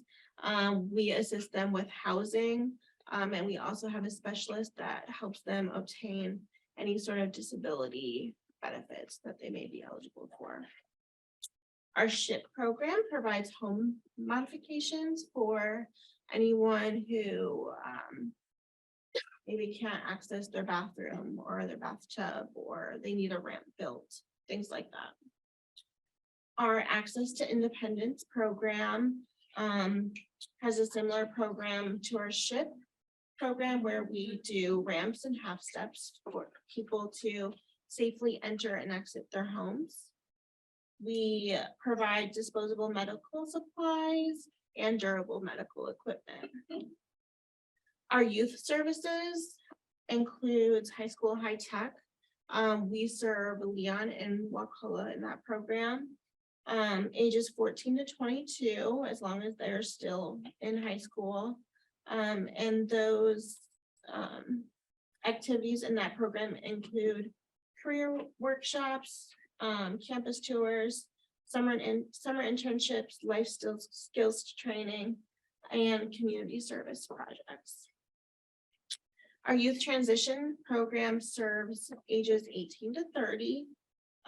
So once they transition out of high school, we still assist them with life skills training, helping them obtain jobs, things along those lines. Our permanent supportive housing program is for individuals and families who are chronically homeless and have a disability. So they pay a certain amount, and we pay the rest of their rent. If they have no income, we will pay the rent until they can obtain income. We also provide wraparound supportive services in those programs, just to make sure that those individuals remain housed. Our NEST program is a brand new program that we just launched in October. And that's working with people that are in our permanent supportive housing programs that have stabilized. So they're ready to move on and are interested in increasing their financial independence and independence overall. So working with them either on home ownership or just transitioning in place, but maybe paying a bigger portion of their rent or supplementing their income. And then, of course, we have ASL services for American Sign Language. And that is pretty much what Ability First is. That's great. That's a lot. It's a lot. That's a lot. That's why I had to have my notes because I always miss at least one program, so. That's wonderful. Thank you. Thank you so much. Professor Harley, would you like to go next? And I have to tell you too, that you are our returning champion on these programs. I think she's been part of every single one for the last 3 years now. So thank you so much for once more being front and center and making sure that this goes off and is as wonderful as it is. So thank you so much. Danica. Absolutely. I just want to say it's an honor getting to work with you, Robin, and Survive and Thrive Advocacy Center, and really this entire group. The anti-trafficking efforts here in our community are strong, and they're active, and they're served by very, very passionate people. So it's a wonder and a joy to get to work in this area and field. In my work at the Public Interest Law Center, I want to give a shout out to my colleagues that I see. We provide various legal clinics that provide our law students the opportunity to work in various capacities in legal advocacy, whether that's through direct representation, legislative advocacy, or through community education. In particular, I work with our Children's Advocacy Clinic, which has an arm specifically for human trafficking and exploitation. Human trafficking and exploitation through what is known as our HELP project. Essentially, what that means is we have an opportunity to work here in our community and provide pro bono legal services and full legal representation for children of various vulnerable communities. Those communities include children ages 0 to 5, children who have been or are at risk of being trafficked, and children with disabilities primarily. And so, as I'm sure you all can imagine, in that work, we see the intersection of these issues of the exploitation of vulnerabilities for people with disabilities and trafficking experience hand in hand oftentimes, unfortunately. I want to say a couple of things that is really interesting and unique about how we are positioned. We have the opportunity to be appointed by the court for representation of children. And that is a really, really wonderful thing. What we provide is what is known as expressed interest representation. And so we have an opportunity because of our Florida statutes.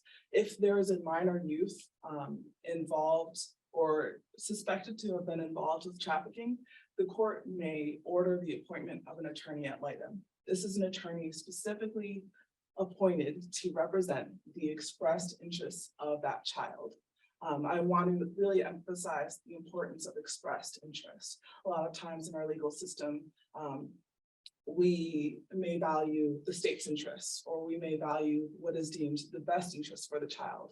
We have a unique opportunity to provide express interest representation. And so really getting to know our child clients, getting to understand their experiences, understand their communities, and what have you, and ultimately understand their desires. It does not matter what my judgment is with regard to what my clients desire. At the end of the day, my job is to advocate for their desires and their desires alone.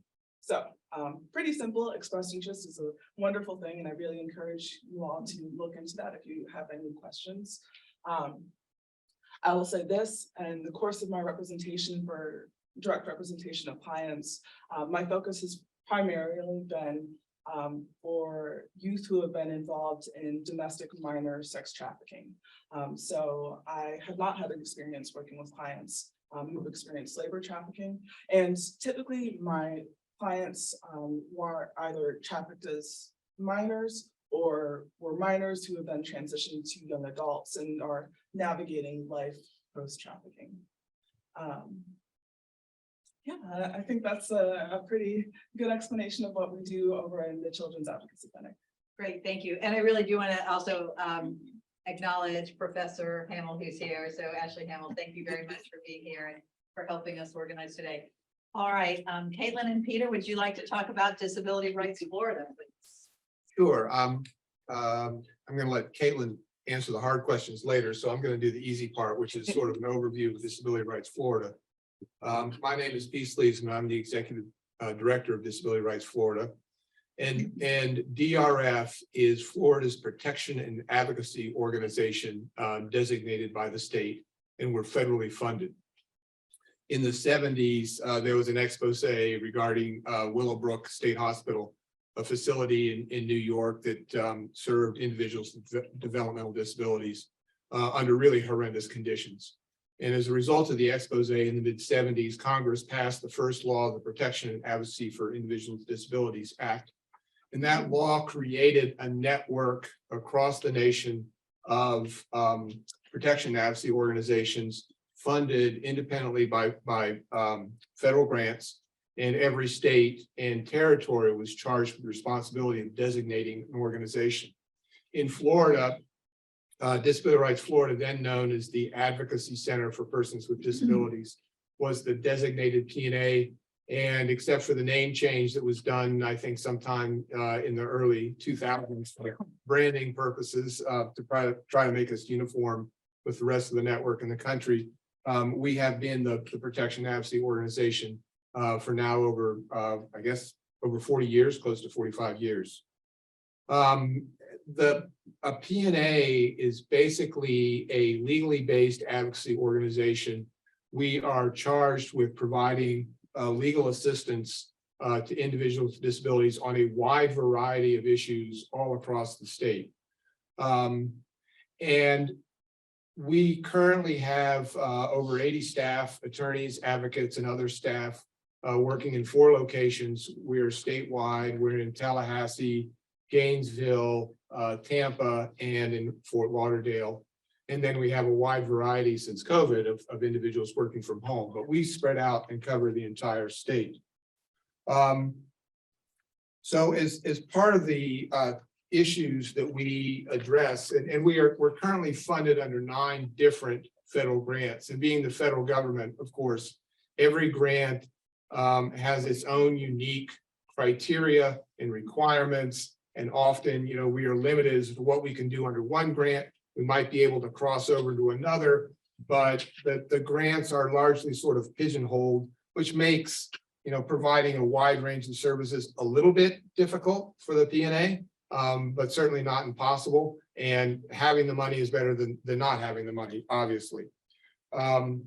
Our mission is we're a nonprofit independent organization. We're not affiliated with the state. We are not a federal agency. We're independent. We provide free, confidential legal advocacy and rights protections to adults and children with a wide range of disabilities. We have a 15-member board, which is comprised of individuals who are knowledgeable about issues affecting individuals with disabilities, and also include a number of individuals who have disabilities.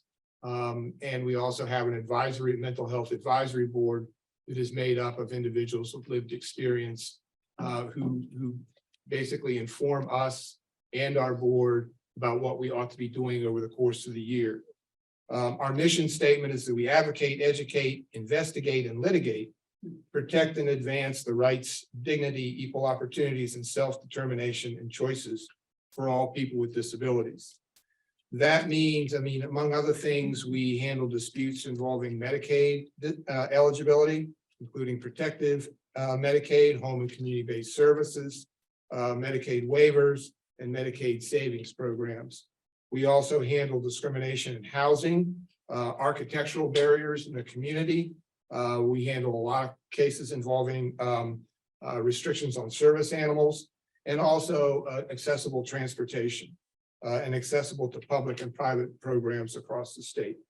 One critical element, very relevant to what we're talking about here today, is we have the ability to investigate abuse, neglect, and rights violations in facilities all across the state, in institutions, prisons and jails, group homes, and other facilities where services are provided to individuals with disabilities. I'll talk more about that in just a second. We protect the rights to individuals to have services in the least restrictive environment, to have privacy, choice, dignity, and other basic human and civil rights. One big aspect of our services is we represent parents and children in their right to achieve free and appropriate education in K through 12 and also in post-secondary education. We provide access, we represent people in gaining access to mental health and community support services to make sure that they're getting individualized treatment, including adults and students with psychiatric issues, and also in make sure they're free from abuse and neglect in mental health facilities. We work on discrimination in employment and also assist people in accessing vocational rehabilitation. One big component of the work we do is representing people in their rights to effective and accessible communication, like American Sign Language and accessible print and electronic information. One of the issues that people brought up, the folks brought up earlier, was making sure that people with disabilities have appropriate access to digital,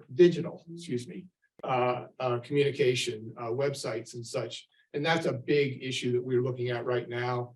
Both things like state supervisor of election websites and all types of things. And it's a very big issue. We also provide access to services that will enable veterans with service-related injuries get appropriate services. One big part of what we do is we have a program that is funded through Social Security to investigate exploitation or neglect by institutional representative payees. And that is in many cases, there wasn't really much of a discussion about a representative payee, but if Social Security makes a determination that a beneficiary of Social Security funds cannot manage their own funds, they will appoint a representative payee to handle that person's finances.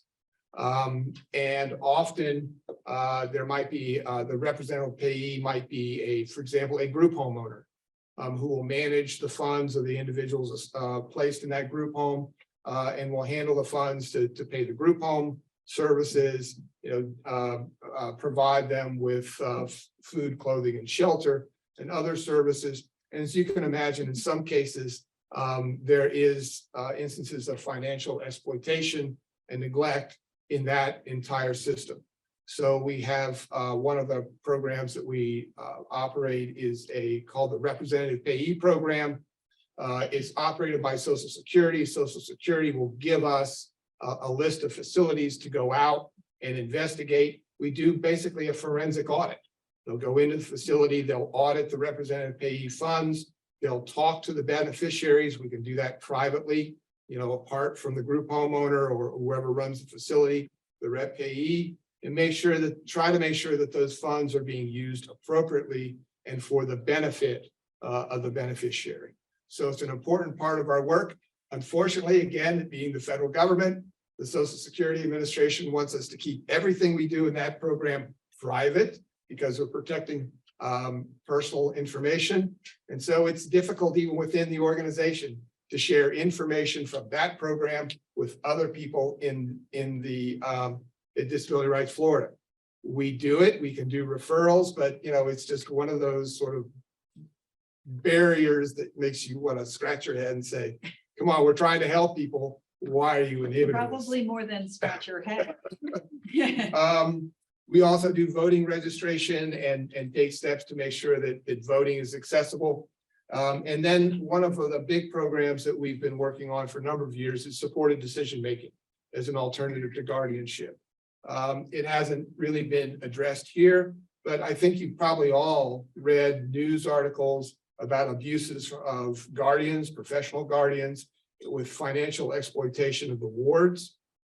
We think that at least one way to minimize that is through the use of supported decision-making, which ensures that the individual continues to have some say and is able to exercise their civil rights and their freedom of choice, and is a much less restrictive alternative than guardianship. So that's a big push that we've been working on for many years.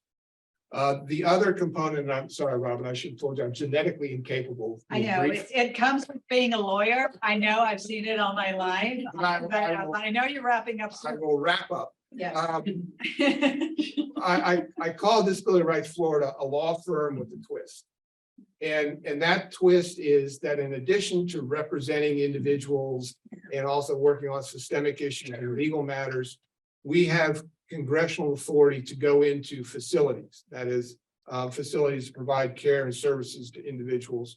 And we can go in and we can conduct our own monitoring if we have probable cause to believe that there is abuse, neglect, exploitation, or rights violations going on in that facility.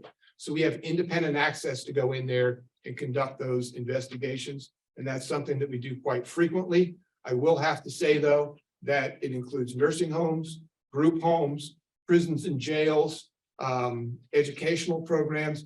The number of facilities that are involved are just simply overwhelming. And even with our federal funding, it's simply beyond our capacity to do everything, but we try to prioritize, but it's a really critical component of our work. The other thing that we have the authority to do is we're able to go into those same facilities and do independent monitoring on our own. We can send our staff into those facilities.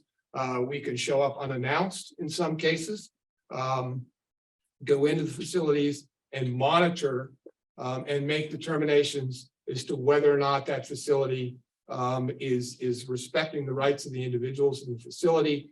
We have the right to unaccompanied access to facilities and also to talk to residents there privately, away from staff, to talk to them about their experiences, to try to make sure that there is not abuse, neglect, or rights violations going on.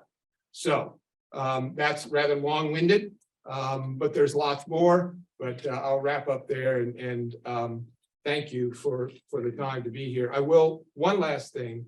I've already learned a lot today. When we go in and monitor, we do rights training within facilities. And it hit me in sitting here listening today that the rights training that we do really doesn't encompass informing people about their rights and informing them about human trafficking and how they can defend themselves and the resources that they've got. And I'm going to make sure that going forward, that the rights training we do includes a component where we provide that information to people in facilities. Great. Thanks. Great, thank you so much.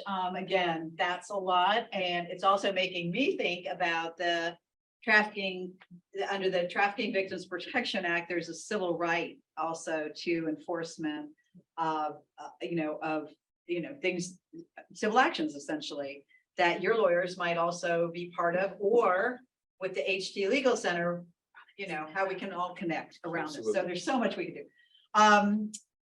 Megan Torres from the Agency for Persons with Disabilities. It's been a real joy to get to know you and to Jeanette and your agency and what you do. As we talked on the phone and preparing, it's like, when the student is ready, the teacher will come. So you come into our lives, we've come into our lives together now. So it's really a pleasure that you and so many from your agency are here too. So thank you for what you've done and what you're doing, and tell us a little bit about APD. Absolutely. Thank you so much. It's a pleasure to be here. We actually have been, we are very excited. We'll put it that way. We've been talking about human trafficking efforts and prevention and combating that within the disability spectrum since 2013. So we're very excited. For the Agency for Persons with Disabilities, we are a Florida governor's agency. We operate our home and community-based waiver services for individuals with intellectual and developmental disabilities. Florida Statute 393 is what governs our agency. And so we have a very small subset of individuals with developmental and intellectual disabilities that we do have the ability to serve or provide services for. People who are severely impaired by autism, individuals diagnosed with Down syndrome, Prader-Willi syndrome, Phelan-McDermott syndrome, spina bifida, cerebral palsy, and those with intellectual and developmental disabilities in general. The services that we provide are for people to live, learn, and work in their community. So that can range from respite services to a caregiver, transportation services for medical supports, different therapies, residential placements, and meaningful day activities. We have, I want to say 24 services now that we do provide. So it ranges from nursing, therapy, like I said, residential, behavioral supports, and so forth. So it is customized. It's based on the individual need that those services are provided. We do have about a little over 35,000 individuals that we are providing services to statewide. And we do have a pretty extensive wait list of close to 30,000 individuals that we are currently waiting to serve. So you said you're serving 30,000 and you've got a 30,000 We wait. have, yes, it's one of those waiting lists that we continually bring people off of. But as you guys are probably aware, in the disability world, through attrition, it just kind of stays relatively about the same. And so, and of course, people move to Florida, and so that list tends to grow. In our world, with regards to human trafficking, our stance is very much an education and prevention kind of model. We don't really have much authority as far as investigative work. However, we have been informing the public whenever possible and our staff on recognizing the signs of abuse, neglect, exploitation, and human trafficking. So since about 2013, we've included human trafficking into our Zero Tolerance Initiative, which we've had as an agency for quite some time, in hopes to eliminate abuse, neglect, and exploitation of the individuals that we're serving. So providing a higher quality of service to those individuals who rely on the services that we provide. Great, thank you. I have this frog in my throat that just. All right, so let's talk a little bit about, and I would invite, Christabella, are you back there? Did I just see you? Yeah, oh, there you are. And Liz, okay, there you are. Do you feel comfortable being part of this discussion now, or do you want to shout out? Okay, so would you like to come up and join us? Well, I'd like to bring my coffee. Bring the coffee. And what we'd like to do is talk a little bit about sort of a round table, if you will, but could we talk about some of the strengths and the gaps that you see? I mean, Peter mentioned something. We also can talk about the next question, which is where you see gaps, areas of improvement, and connections that we need to make. And I'd like to start with a little bit that some of you know about, but we wanted to have an ASL interpreter here today in person. And I got a crash course in how FSU has a lot of hoops you have to jump through. You have to be registered with the Office on Disabilities as an individual. The student has to request the interpreter, and then we have to get that person in. Of course, the person who you get has to have enough time. That you have to have a budget to be able to pay, sometimes for travel overnight. At least 2 people would have had to have been here today. And we always need to do that in response to a request. We failed.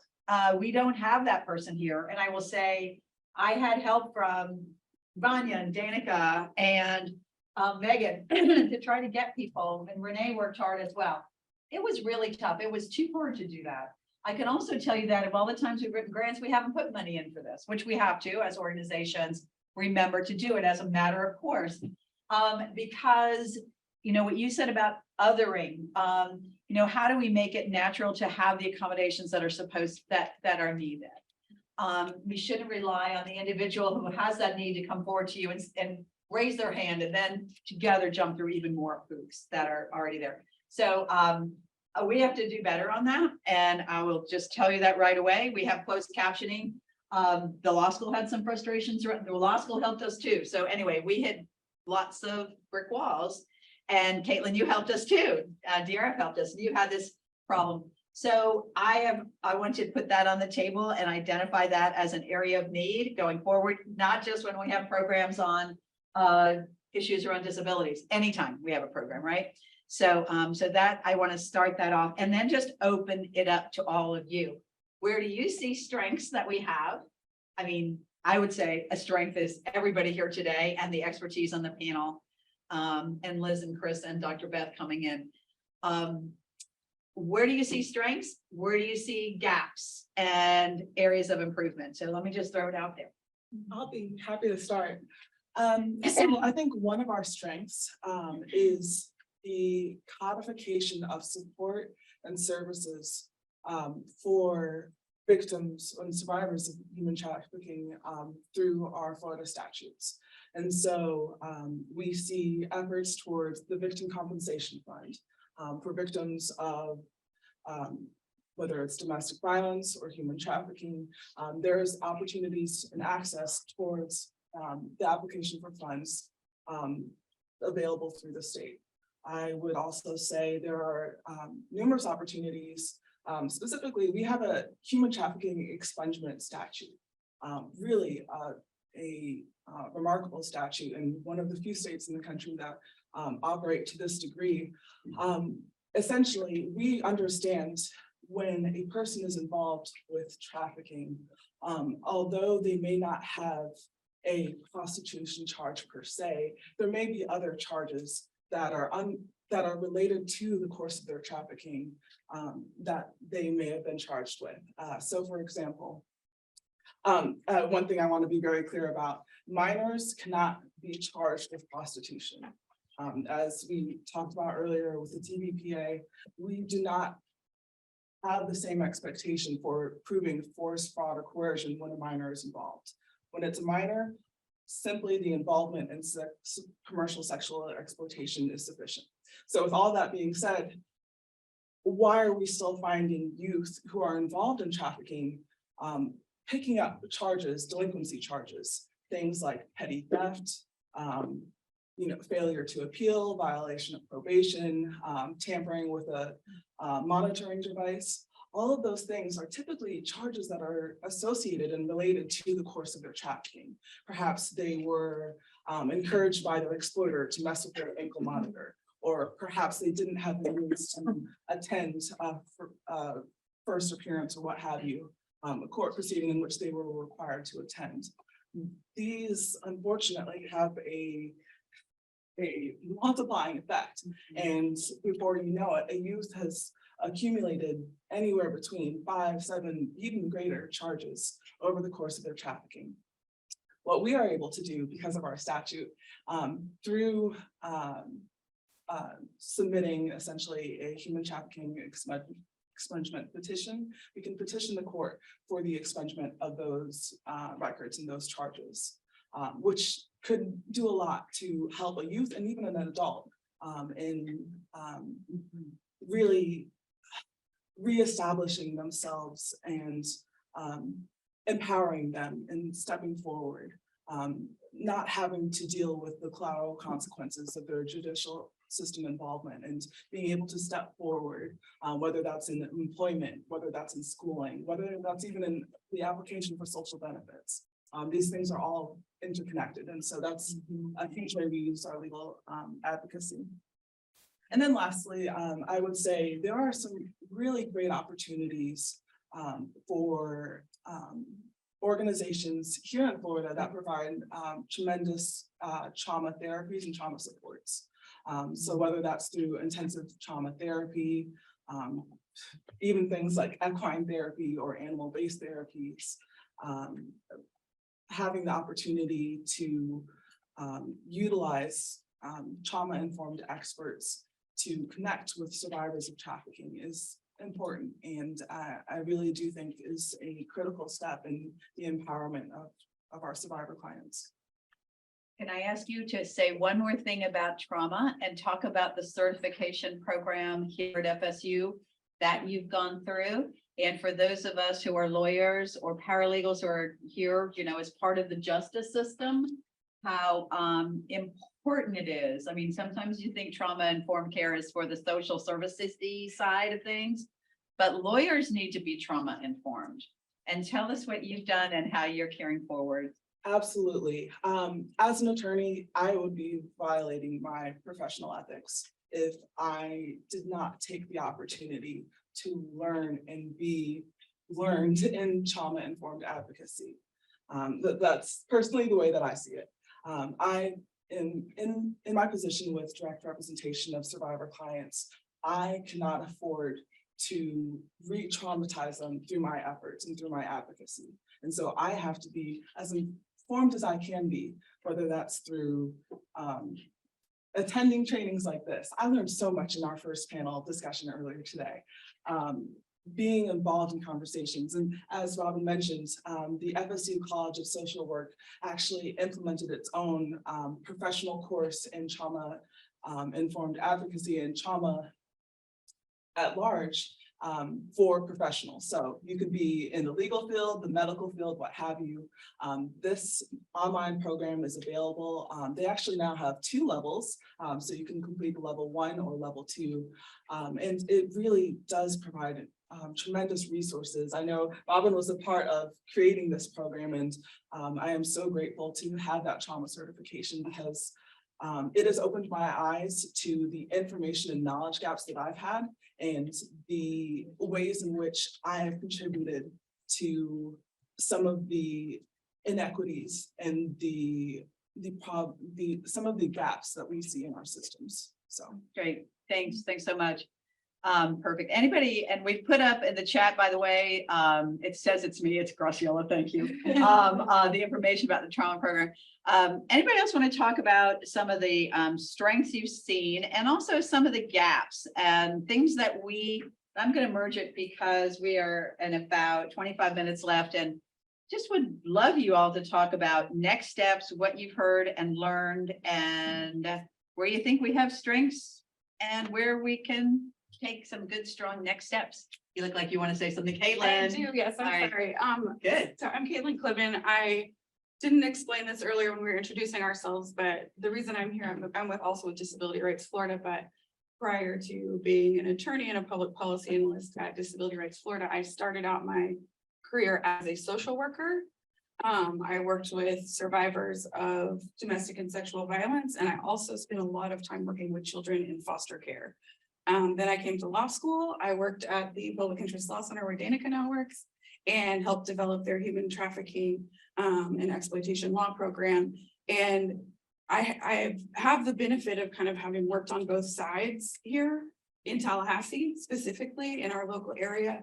And, you know, one of the main strengths is that every time I ever encountered something that I thought might be trafficking, that I knew was trafficking, and I was like, I need help. Let me call so-and-so, let me see if I can find that. I never encountered a person who wasn't willing to help. Like our agencies are full of a ton of people who are super passionate. And, you know, I'm finding out even here today that there are even more agencies that I didn't realize were involved in this work. But, you know, Tallahassee is aware. I think STAC has done a great job of raising that awareness. We know this is happening in our community and not just Tallahassee, but the surrounding counties too. And people are so excited to, not excited, but willing and ready to jump in and help where they can with whatever their service area is. But on kind of the other hand, one of the gaps that I've seen repeatedly is difficulty navigating like power structures, Byzantine power structures, so large agencies, and sometimes just having trouble finding the right person. So you have a unique situation, a person with needs from different areas. You know, they need to address their trafficking history. They also need, you know, durable medical equipment, and they also need mental health care. And trying to get all of those things lined up can be very difficult. And a lot of the times in my experience, it was because it was hard to find the person who could make the decision. It was hard to find the person who had the authority to make the exception.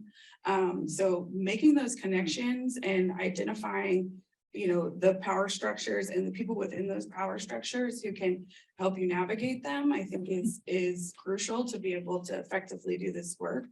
And then again, as folks have mentioned, you know, that examining our own selves, you know, within Disability Rights Florida, I think that we could improve our trauma-informed advocacy and beef up our knowledge on that. And we are actively involved in some work with the Florida Coalition Against Sexual Violence to try to merge these things together. So helping each other, you know, us understanding what their agency is doing, them understanding what we are doing, helping each other identify our weaknesses, and then helping each other remedy those weaknesses and improve that. And I think, you know, we've begun that work with the Florida Coalition Against Sexual Violence, but I think it should include all the agencies represented in this room. And I hope it does include them. And yeah, just being very self-aware and not getting defensive about, you know, where your own agency's gaps may be. Brene Brown said this thing in one of her leadership sessions. It's not about being right, it's about getting it right, and that's a process, right? So that's what we're here for. So thank you for that observation. And also, one of the things we talked about a little bit, I think Liz and Christabel, you talked about it. This program today was focused in the main on sex trafficking. You mentioned that sometimes sex and labor trafficking are present to get, you know, in the same situation. The person who might be trafficked is trafficked for both. And one of the things, and also you mentioned, somebody mentioned forced criminality. That's a form of labor. When a gang makes somebody break into a room or sell drugs or do all those things, that is forced criminality, for which they will need to have cases expunged, to your point as well. So, so that's one of the things today that I would like to do more, is to have a greater focus like this on labor trafficking going forward with some of your expertise. You're nodding, Liz. Do you want to, and Chris, you're moving your. Well, I'd like to point out what we don't point out often in our anti-trafficking world, and that is that sex trafficking is labor trafficking. Thank you. It is a form of labor to provide a sex act for exchange of something of value. So to separate them in the first place is always kind of silly to me, but in the work that we do, we're working on bringing it back together and making sure people know that it doesn't matter what the labor was. The fact that it happened is atrocious, and that's what we need to focus on. I'll let Chris, because she's itching. So what, 20 years ago, they decided that they were going to differentiate sex and labor trafficking. And this wasn't due to the fact that they're inherently like that different. It was moral outrage, right? People decided if we separate labor and sex, we can get people to care. And at least we can get people to care about one type of this crime, right? And now we're all sort of rounding back to this idea that they're not separate, like Liz was saying, but we have a lot of work to go in funders and donors who do separate them and holding them accountable for this idea. Like I've been to presentations where, and very recently did one where I was told that I couldn't touch on labor trafficking because the funding was for sex trafficking, because it is considered a sex crime. And so I was not allowed to touch on labor trafficking during that presentation. And it infuriated me because labor trafficking survivors are just as pivotal in this community as sex trafficking survivors. And like I was saying earlier, and Liz was saying earlier, they do intersect. And we do see a lot of overlap. And across the globe, I believe there's more labor trafficking than there is sex trafficking. Again, numbers are skewed, however, right? But these are best guess estimates, but I don't believe them to be wrong. And so taking the time to hold those donors accountable and say, it's great that you care. We appreciate your support, but please understand that these are just as important. I think the Human Trafficking Legal Center came out and said that only about I think it was Martina who said it, only about 3% of labor trafficking cases actually see a courtroom, and even less actually are successful. Right. I think also when we're talking about people caring, when you say, oh, well, this child is being sexually abused for something for profit, that pulls at the heartstrings. When I tell you that the same child could be in a factory making your iPhone, all of a sudden we're kind of uncomfortable and we don't really want to talk about that.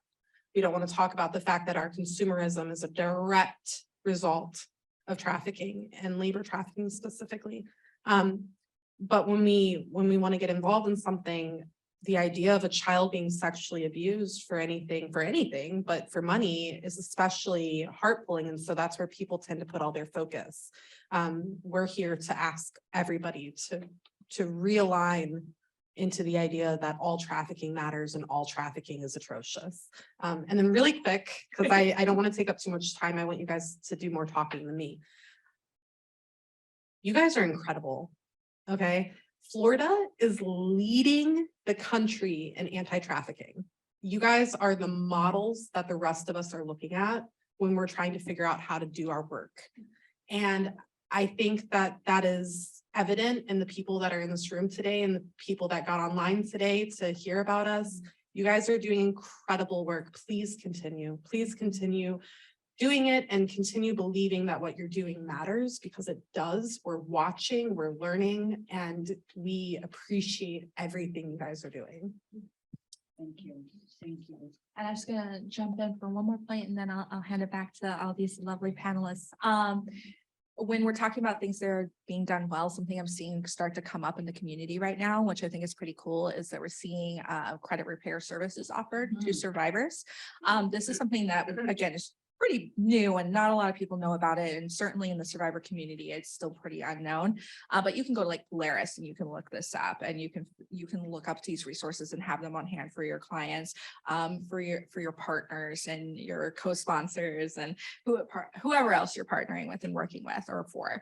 But this really allows survivors to start to build new lives after trafficking. We've seen it time and time again, especially in like labor trafficking. We see it with people with disabilities who have their SSI benefits stolen, or maybe they're living off of the benefits of this person. We'll see their credit destroyed as a result. Maybe during the separation, their credit was destroyed trying to leave or escape, or maybe their car payments went unpaid. Something happened that destroyed their credit and it makes it impossible for them to get housing. There are some jobs that will discriminate based on credit scores and say, oh, I'm sorry, I can't hire you because you're not reliable, right? So this service is one of like the new cool ones. I'm like, this is amazing. And this is actually like letting people build new lives. And then one thing I would love for people to keep in mind when they're servicing and building programs is that I hear people echoing mental health support, medical support. Add into that survivor peer groups. I can't tell you how important these are as survivors, to sit in a room with people who we all understand the trauma. There's no need for us to go around giving our trauma porn, that's what I call it, trauma porn to each other. We understand what's happened. We understand what we've been through. And even if we don't share the exact same experiences, we get it. That sense of freedom being stolen, that experience. And there's something very healing about having a network of people that can relate to that experience and echo and validate what you've been through and what you've had to experience. And we'll offer that support, we'll offer their own lens on these situations and say, here's what I did, or here's what I experienced. And then all of a sudden you have this support group, and we are tight knit. Even if we don't always get along, we are tight knit, and we could not like someone, but we will go to bat for them. Because we are not going to let other survivors get run over. And so I highly encourage people to build those peer support groups so that survivors have communities to relate to, and they're not isolated or treated as tokens, even within therapy groups or within programs. Thank you. Yeah, thank you. And by the way, Renee is passing out our evaluations that you could just have and give us before you leave today. Let me go back to the panel. Thank you for those observations. And it said the Debt Bondage Repair Act. I forgot what it's called officially, but it is a credit repair act that has specifically been passed by Congress for trafficking survivors, and it works. I just talked with someone last week who successfully negotiated it, and her credit rank is back up to the 700s. All right. So what else? What other strengths? Where should we go next, Jackie? So my background is housing and homelessness, so that's just what I'm going to touch on. COVID brought, at least to our agency, extra funding for more outreach workers. That's been crucial in identifying victims of what we are talking about today. So that's been a huge strength for us in getting people out in the community to identify people that are victims of crime. But we need more. We need more people out there, especially with the housing crisis that we're in right now. There's more and more people out in the streets, out in the woods. And that's just not acceptable. Everyone deserves a home. So I would just say one of the gaps is we definitely need more funding in those areas. Thank you. Yeah, Pete. I just want to add, I mean, I think the housing component is really, really critical. You know, unfortunately, in the United States, housing is a privilege rather than a human right. And it's incredibly problematic, and with the increases in housing costs, it's even a huger issue. Housing itself can be a tremendous part of the leverage on forced labor, financial exploitation, all those issues. Keeping a roof over your head is a, you know, tremendous sort of thing to manipulate someone with. But as far as things we can do, in Florida does have this system where we use, we have a trust account, especially for affordable housing. And it's a wonderful idea. Some of the dock stamp money is taken every year on real estate transactions. Unfortunately, our legislature almost every year sweeps those funds and sweeps it into the general revenue account, and less money is left there for affordable housing purposes. That's something we can all try to do something about. I mean, we all have legislators, and we can all talk to them about stopping the sweeps of affordable housing trust funds. That money is critical. It's fairly unique to Florida, but it's critical to filling that really important gap that we have here in the state with rising rental costs. The credit reporting feeds right into that too. I mean, people kind of don't realize that when you go to apply for a rental apartment, they're looking at your credit score. And if your credit score is low, they're going to ask for a lot more money up front, making it almost impossible for many folks of lower, even moderate income to get appropriate housing. And it's a massive issue, and it's one that we have the ability to do something about, Florida. And it's one of the places too where we focus a lot of our work where Graciela is, both in our with our unhoused community, but also forming those partnerships within the community so that we all know about the services. You know, the Big Bend Continuum of Care is another group that we're associated with, and I know they're all over the place. How do you work together to make sure that that focus is there? Megan. Yes, thank you. To answer some of the questions, I think Florida is a leading example in how we try to combat human trafficking and try to do prevention. We've been, Florida has had a strategic plan in place for over 10 years.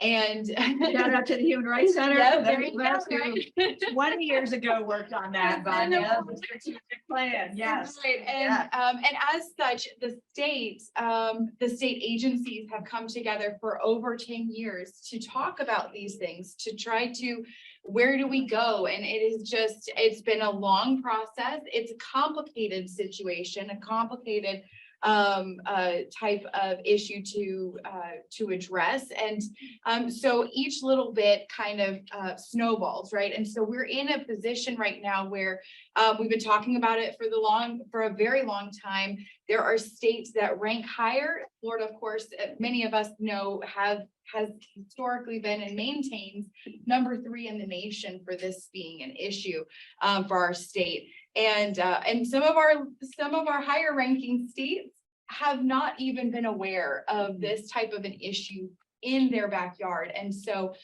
for a long time. And so I think Florida is doing some really good work. We've put in place, like we've mentioned, there's some laws, there's rules, there's programs. We have community programs doing restorative work. We have attorneys doing the work in prosecution. I think the state as a whole is doing really, really good work. Is that perfect? No, we are all here to do more and to show where we think we have gaps. For our agency, we've been doing a lot of more outreach and education. I think outreach and education is probably one of the most impactful ways of making a prevention goal possible or achieved. Partially because once you see this, you cannot unsee it. You will never not see the issue in your backyard. And so it is vital for us to have the training to those that have the have the eyes in direct service professionals, even within the community. If you are aware of what's happening and you perhaps take the bus, you start to see certain things on an airplane. You see these things, red signs, red flags, and to alert the people, the appropriate people, to do that investigation, to take the initiative, to hopefully provide some restorative types of services, I think is one of the biggest ways that we can make an impact in combating human trafficking. But supply and demand, taking away some of that demand is also part of it. And so, but I think honestly, all things considered, Florida, I think connection is probably the next place we need to be going, right? I heard a lot today, connecting with different resources in your community.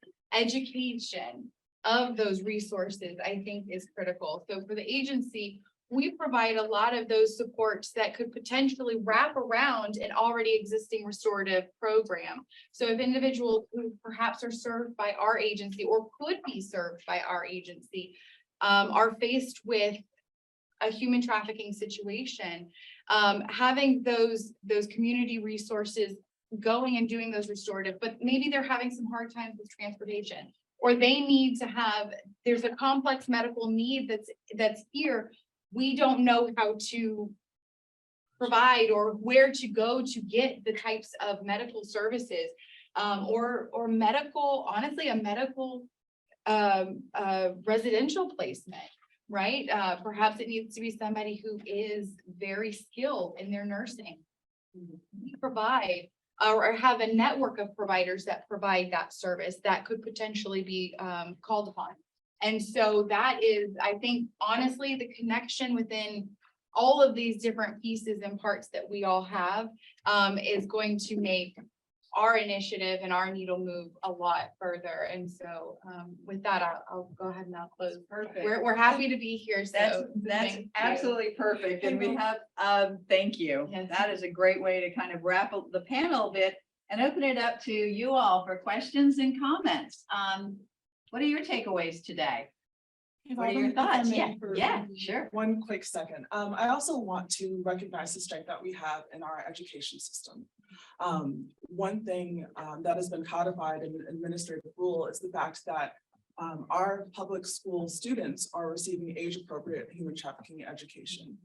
That depends obviously on their age, the level to which that information is presented to them and the ways in which it is presented to them. But I encourage you all, go look at the Florida Department of Education website. They have resources there, not only for educators, syllabus plans, but also resources for parents and community members as well, to aid in facilitating those conversations with school-aged children. I really do think that is critical. And you all were advocates on that. And what I would say though, is we try to do the research in the 6-county area and find those plans and find out what they were doing in the schools. And it was really hard.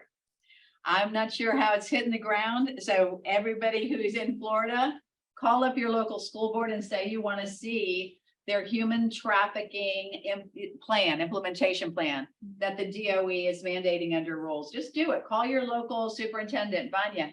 From my understanding is that even if the Florida Department of Education suggests, so they cannot really make the school districts implement the curriculum. The school districts are the ones that determine what is going to go into their curriculum. And yes, having people actually advocating and calling their school district and calling their representatives is very crucial, because each school district decides. Great autonomy, right? But one of the things you could do is just ask to see the plan, just ask to see it, not even what they're doing with it. I had a hard time with that, didn't we, Renee? So any other questions or comments out there? Any takeaways from all of you today?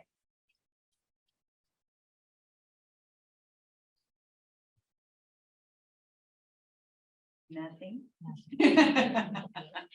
Okay. All right. As you're thinking, let me make one quick announcement for those of you who are looking for CLEs. If you're here, there's the accreditation form is in the back with the number on it. For those of you who are online, and I'd ask Graciela to post this in the chat.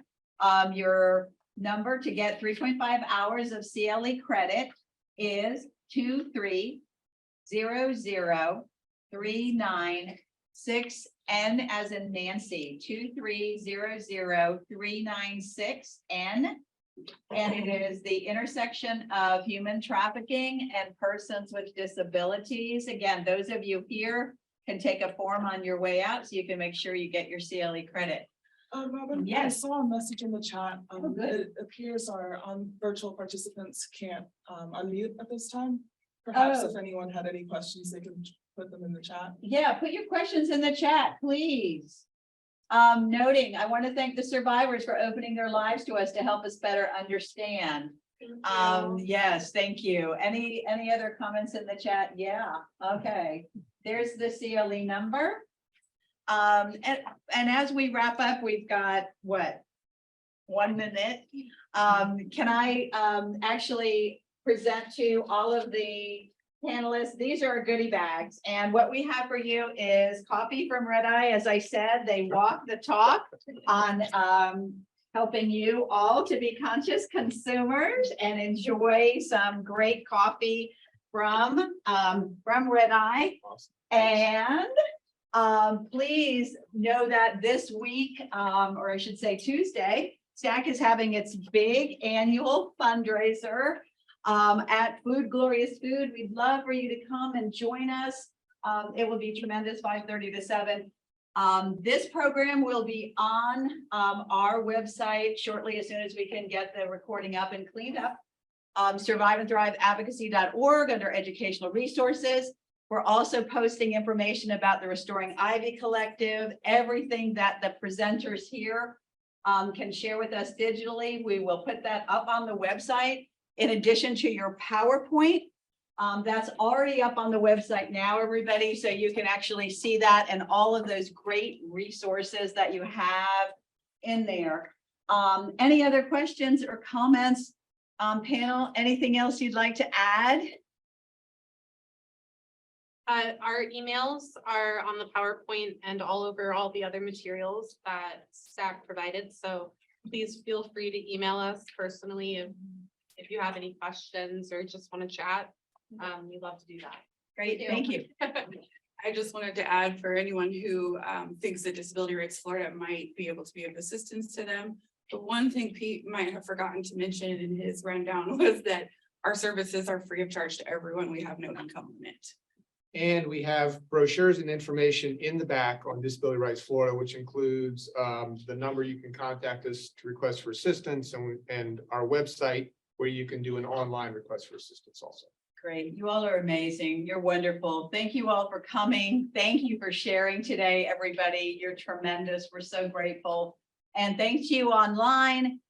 We'll say goodbye and have a great rest of your day, everybody. And I have no idea how to turn the Zoom on. So you guys can leave and we're going to mill and chat and answer questions one-on-one. So thank you again, everyone.